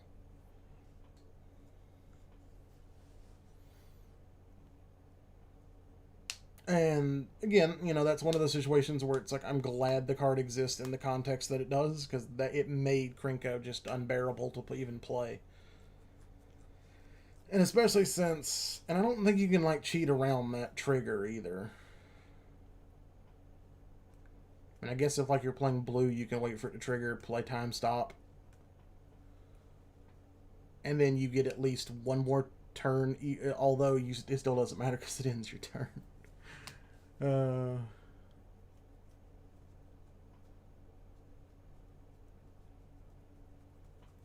Probably need to get a time stop, because like time stop just popping up in random games would be funny. But overall, I'm actually quite impressed. Because, let's see, let me find it. Where are you? Karn. Like overall, I'm pretty happy. Like again, we're missing some of the utility, but I mean we've got the winding canyon, so we've got like 3 different ways of like removing from combat. We've got like I said, winding caves for like flash. So if we lose our Vidalcan aura, we still got flash. We still got, we got the Urborg to turn like Tabernacle and some of the other lands that don't tap for mana. We've got that to deal with those, to at least make them useful. Everflowing Chalice, Mana Crypt, Mox Opal. Not gonna lie, like I understand the fact that Metalcraft should never not be online in this deck, but I feel like it just doesn't come into handy as much. So it may come out for maybe like a Howling Mine or something. I'm not sure. We've got the Meekstone, the Manifold Key, the Mana Vault, Top, Soul Ring, Voltaic Key. Literally, if it says key in the name, we've got it. Like, I figure that has to be good, right? Anything that says key just says Karn, get in the car and go. Winter Orb in case we want to be that guy. Turper Orb to again be that guy. Lightning Greaves, Grin Monolith, Assault, Cloud Key, Crucible, Force Field. Like, this in a game is just irritating. Again, just, $2,000 card. Nothing major. Actually, I think this wasn't as bad, but it was like $200 maybe. I don't know. It's expensive normally. You got the Foundry, the Metalworker. Metalworker's huge. Rings of Bright Earth in case we need to go infinite mana. Sculpting Steel, Semblance Anvil, Shimmermere. Like, Shimmermere's cool, but I don't know. I really want to push this card because I want to see if it's actually going to work. Because if it doesn't, that can easily be something else. Staff of Domination is a great card for this deck. Voltaic Construct, just untapping artifact creatures, so for much less than some of the other effects. So we could easily, turn like Ring of Three Wishes into a dude, tap it, untap it, tap it. Well, that would be funny. We've got the Trading Post, Thran, Sissy's Ring. Like, this was an afterthought. Like, again, I realized I was missing an artifact from the list I'd made, and I'm like, okay, what can I throw in there temporarily? And I'm like, you know what, more Mana Rocks. And thanks to the Colossus, like, this costs 0. Nevi's Disc, just get out of free. Might like take Sissy's Ring out for like Oblivion Stone, so we've got like 2 different wipes. Lodestone Golem just to annoy. Ironworks, obviously great. Karn, like we just used. It was actually Karn was actually putting in some work. So I'm actually kind of pleased. It was going the way I kind of expected. Didn't get to use our Blank Moth Urn turn in the first game just because they wouldn't let us have it. Gilded Lotus, Forge Master obviously is a must. Memory Jar, Mind's Eye. Mirrorworks is a must. Ring of Three Wishes, it may come out. Like I've always wanted to make this card good. So I'm hoping it's as good as I'm hoping it is. I want that card to work out. Let's see. Wormcoil Engine, for obvious reasons. Ward of Bones, because again, just, because we can play hundreds of mana rocks and not care, and then stay on like 2 or 3 lands, and then this just annoys. Steel Hellkite for removal, Staff of Nin for draws. Soul Phyrexia just as an easy, I need Trample, plus I need Indestructible. Planar Bridge for obvious reasons. Lattice, again, in case I need to be a Chad and somebody needs to lose all of their lands. Duplicate for obvious reasons. Hedron for obvious reasons. You're playing Kolo, so obviously all is dust. Karn Liberated, obviously, in case things are really gonna go sideways and you need to restart. Battle Sphere for tokens. Scour from Existence is your other removal. Spine of Isha. Ugin put in work game 1. I'm surprised the guy did not let Ugin stay around to power back up and then deal with Alara. Just to deal with Alara. Him doing that kind of saddened me. Darksteel Forge for, obvious reasons. We're going to need it. And then, of course, Kozilek just to be Kozilek. Mycosynth Golem just to be Golem. Blightsteel.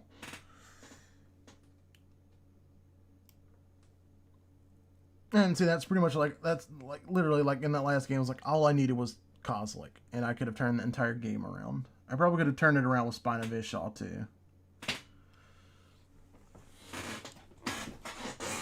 But that would have been kind of sketchy. I need to find out if Kolos has removal from exile or removal from graveyard type things. I need to look for that. I'd like to have a tech for that first game where it's anger in graveyard for haste, and I need to deal with that. And I don't have that. I mean, I guess you could play Tombrod's Crypt. No, I don't think that exiles. I don't think that exiles. I have one though. Let's see.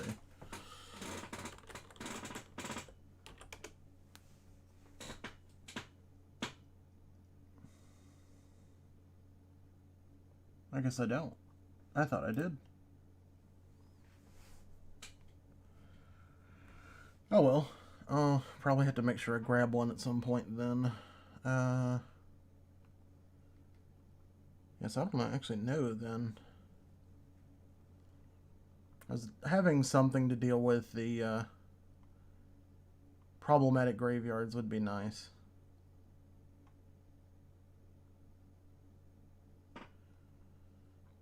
And that's the problem is Kolos doesn't have that great of a toolbox when it comes to graveyards.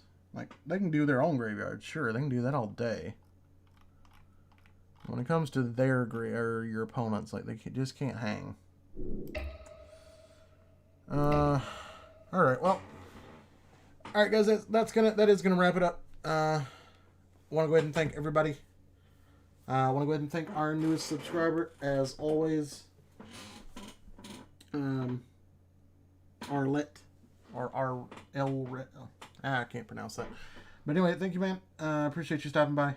If you have any questions next time you come by, we'll help you out. We'll play some games with you. We've got some budget-friendly decks.